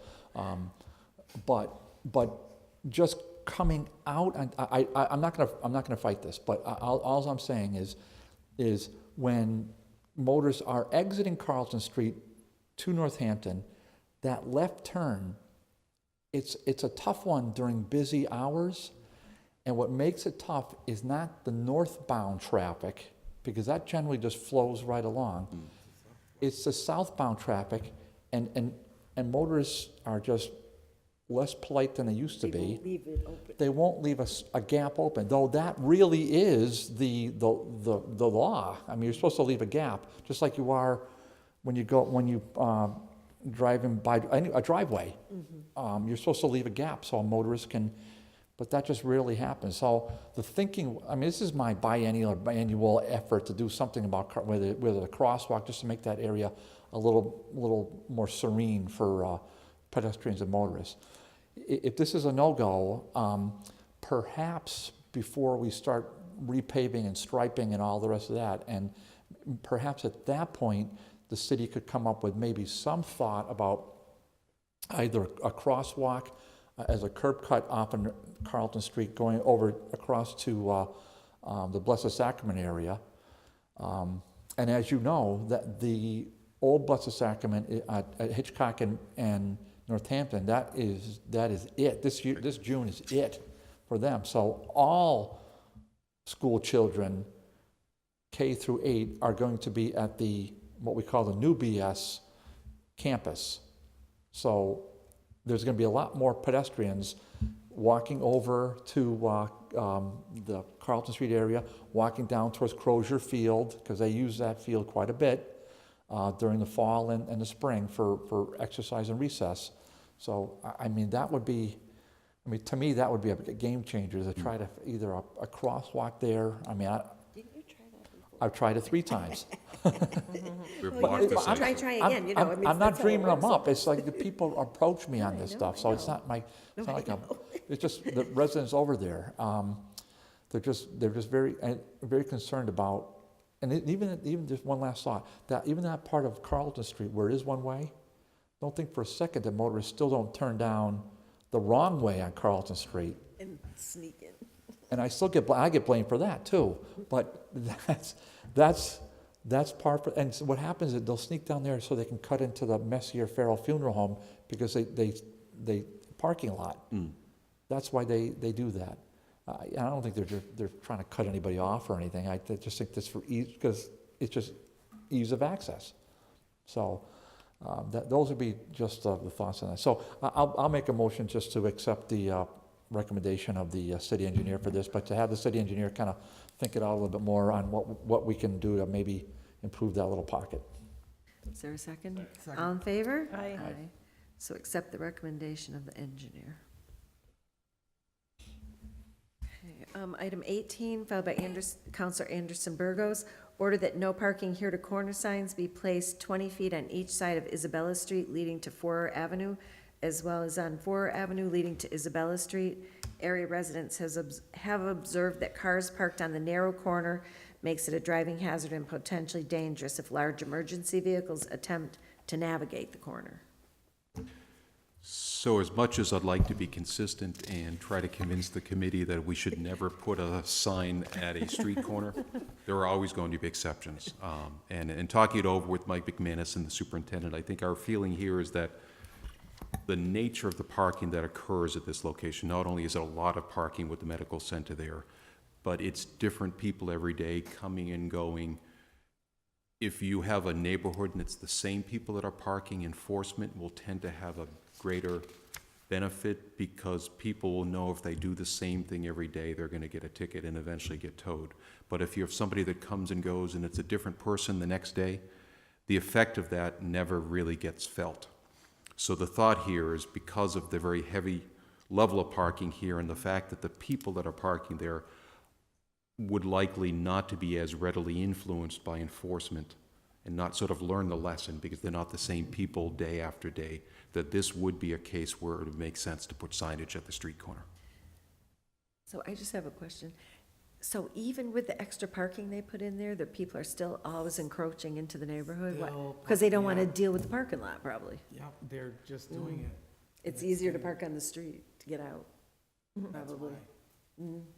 Council Bartley? It's a heavily congested area, so Yeah, I'd make yeah. a motion that we put this into legal form and move it to city, adopt it. Yeah. Yeah. All in favor? Aye. Thank you. We know there are exceptions to the rule. There are. But we'll try to Hopefully not follow- many. We'll try to follow the rule, though, mostly.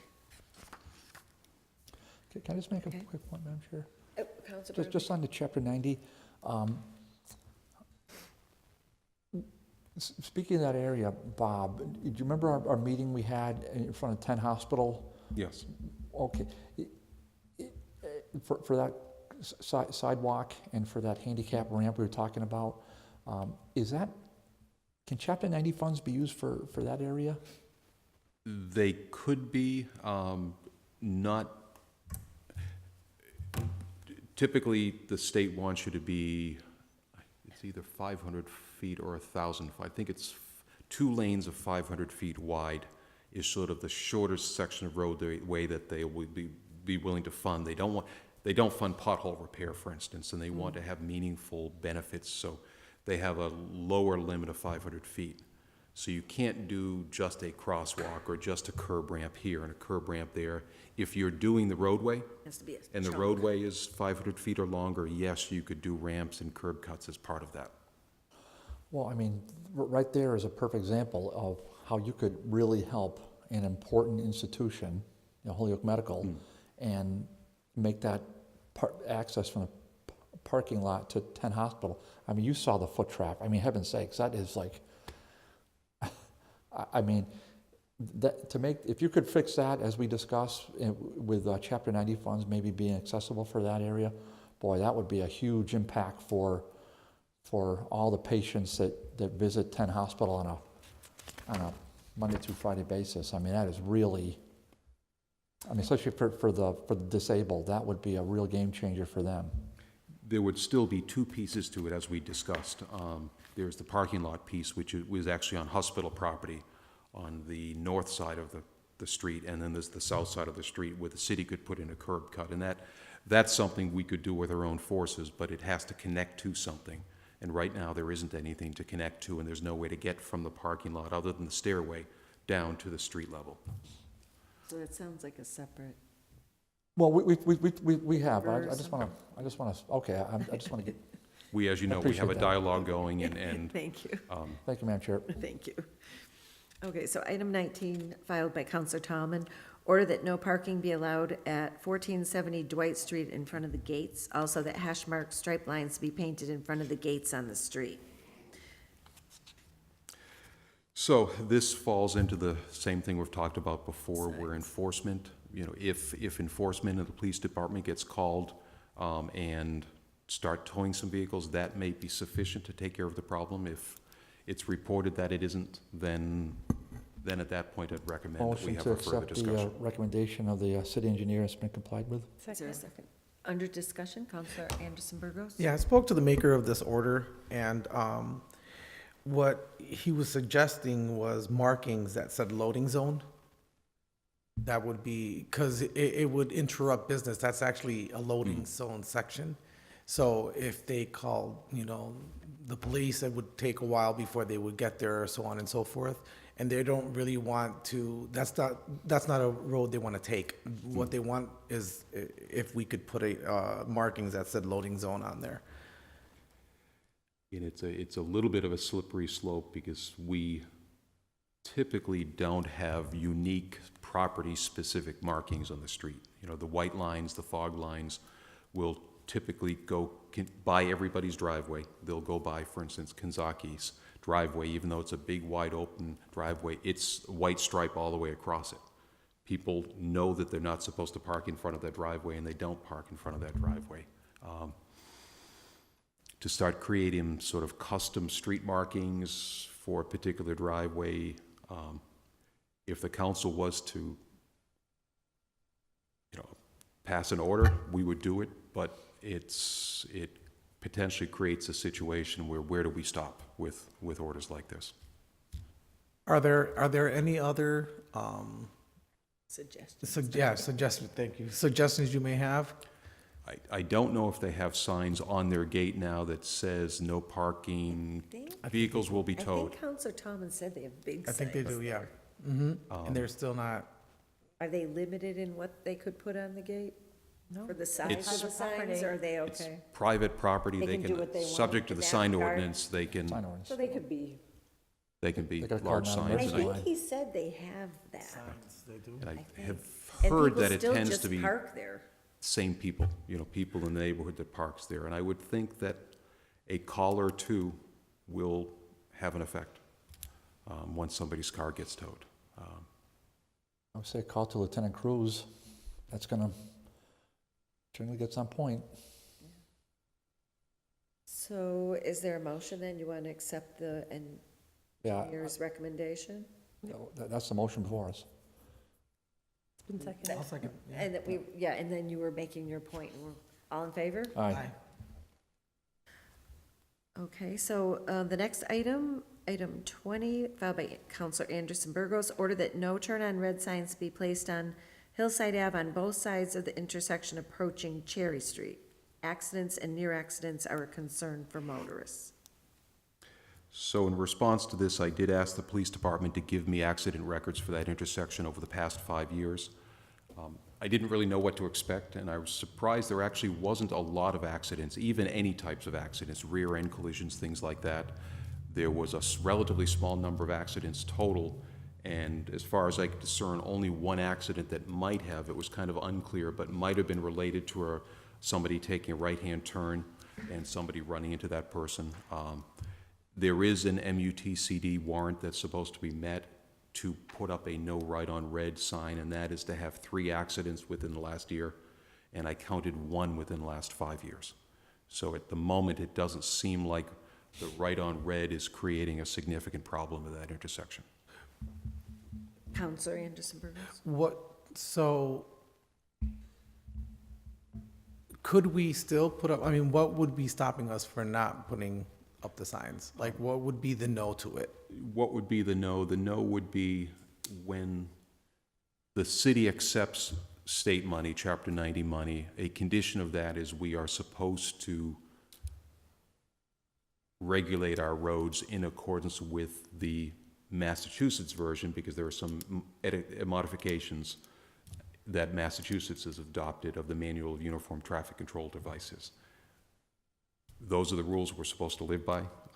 If we don't, is someone going to come in and take our Chapter 90 money away? Probably not, but there are industry standards. They're repeatable, they're defendable, if there's an accident that results because we're doing something that doesn't meet those standards, I'm not saying that this would, but it could create liability issues, that somebody would say, why is the city doing something that doesn't comply with the standard that they're supposed to? So there generally are reasons to follow the standards. Is there a consequence? I can't say. Okay. So, Motion to accept the you want to recommend. accept his recommendation? Yeah. Second. All in favor? Aye. Item 21, filed by Counselor McGee, that a limited no parking sign be placed in front of 17 Beacon Ave. No parking from 7 a.m. to 8 a.m. and 3 p.m. to 4 p.m. only during the week and not weekends. So we talked about this one at the last meeting that was at, and none of us really understood why the wording was requested to be the way that it was requested. I did reach out to Councilor McGee, and he explained to me that the concern here, the reason is that the owner of the property at this location has a special needs child that needs to be picked up in the morning and dropped off in the afternoon, and recognized that they could request a handicap parking sign, but didn't want to do that because they didn't want to prevent people from parking in that location Regularly or 24/7. Yeah. So they thought that this type of sign would meet their needs and still make that space available to the neighborhood for times outside of that time. It is a unique situation. It's kind of a oddball sign. If I may. Oh, Counselor Lisi? Thank you.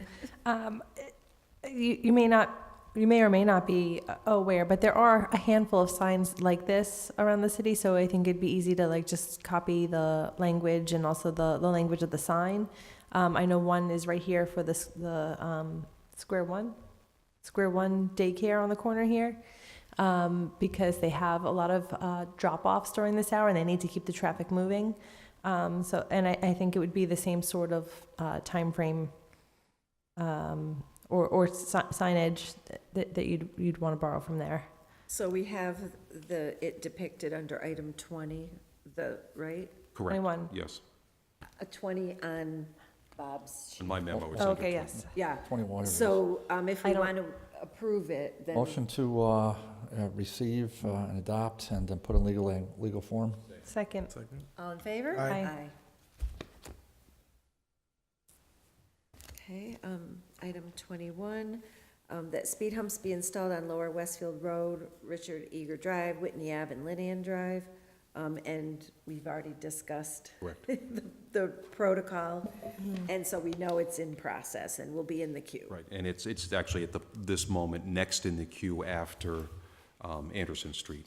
For the temporary, No, for For the counts. for the counts. That's a location given the neighborhood. I'm not certain what the results will show us. Certainly, we're not going to exceed the 3,000 vehicles. It's a very low-volume neighborhood.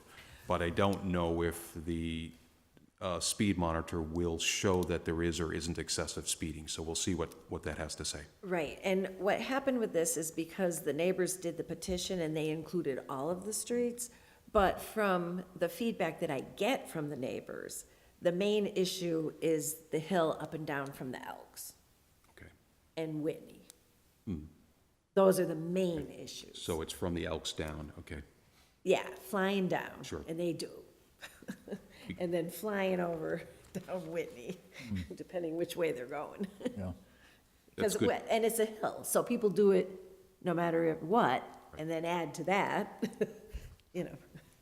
It's good to know because I had looked at the streets and drove them all, and I was going, the first location we were going to try was to be Lower Westfield, but Lower Westfield sort of at the top of the hill, and it's good to know that it's actually the steep section, which is kind of, I understand why it feels like you're going fast because you're going down a fairly steep hill, but Well, the people that are seeking it, though, the people that want it, they're saying it's both ways. They're really looking for it up near the top where they come into the neighborhood, okay.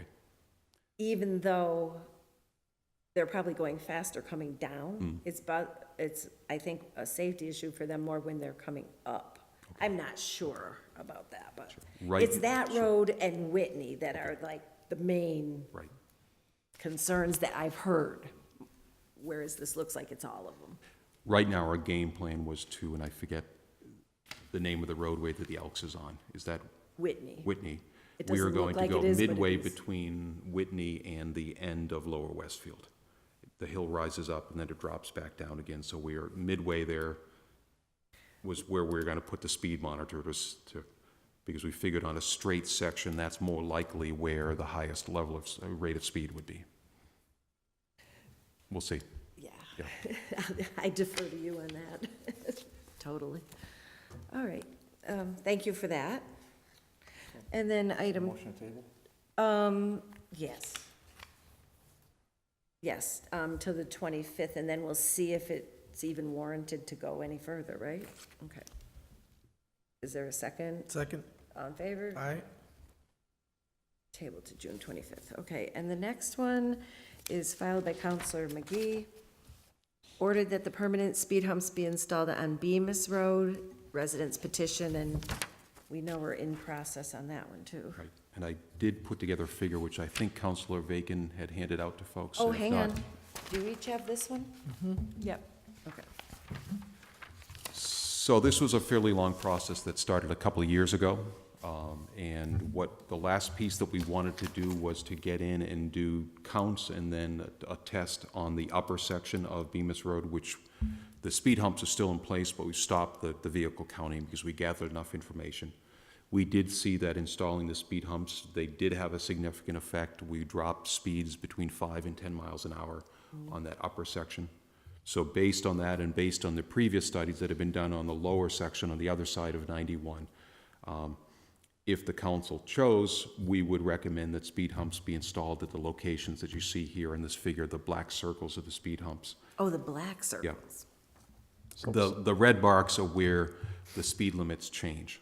Oh, We had another okay. figure that. Okay, I wasn't sure what, Yeah, going from left to right, for instance, it's 20 miles per hour is the first sign, then it goes to 30, then it drops to, then it's 30 again, then it drops to 15 as you're going yeah, down. I saw that one with 15, Yeah. like, ooh. So I don't each- usually go that way, but I Right. did go down there to sort of see what it was.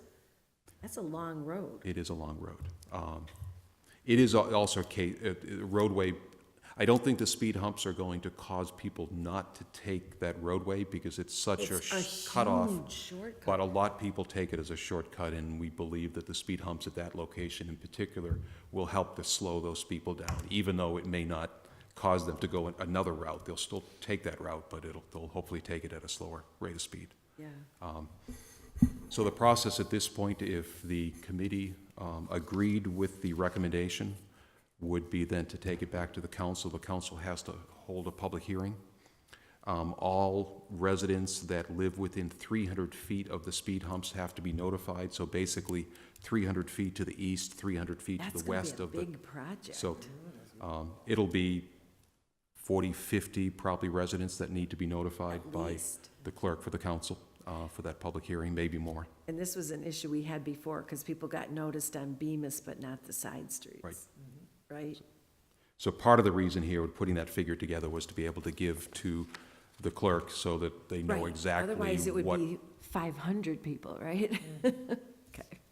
I do note that there's a cost to these speed humps, as I mentioned before, a little bit below $6,000 installed, so we'd be looking at a $30,000 cost. There is not money in this year's budget. As we're getting, Right. middle of May, we're stretching things as far as we can. So I wouldn't say that there's any chance that they'd be installed before July 1st.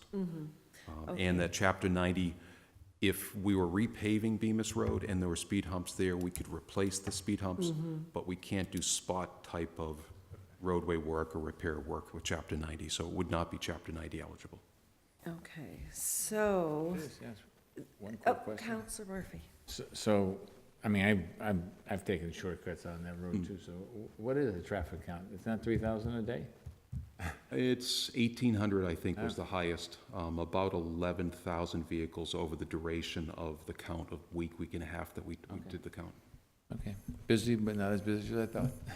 Yeah, yeah. Okay, so then, this committee needs to recommend to the council then, to move forward with setting up a public hearing and giving notice to the proper abutters. That has to go to the full council as a recommendation, or do we just simply move it to the next level and notify the clerk?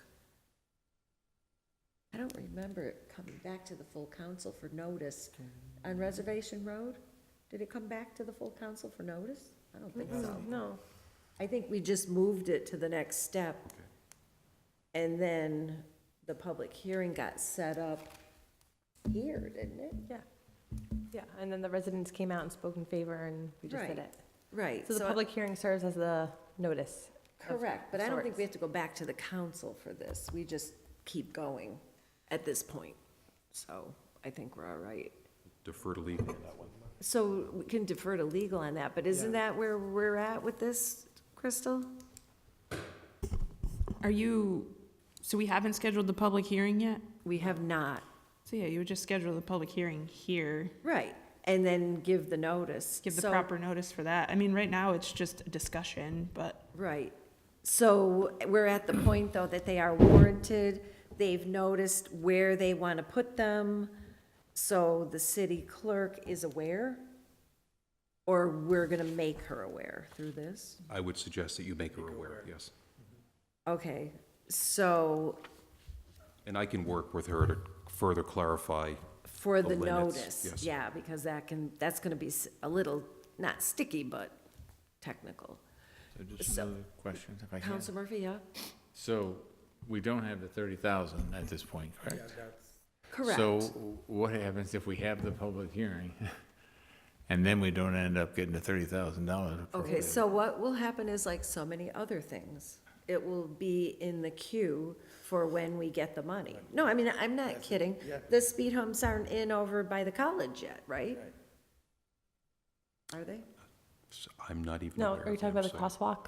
No, I'm talking about the speed humps that got approved for George Frost Drive. George Frost. Oh, they're not in, are they?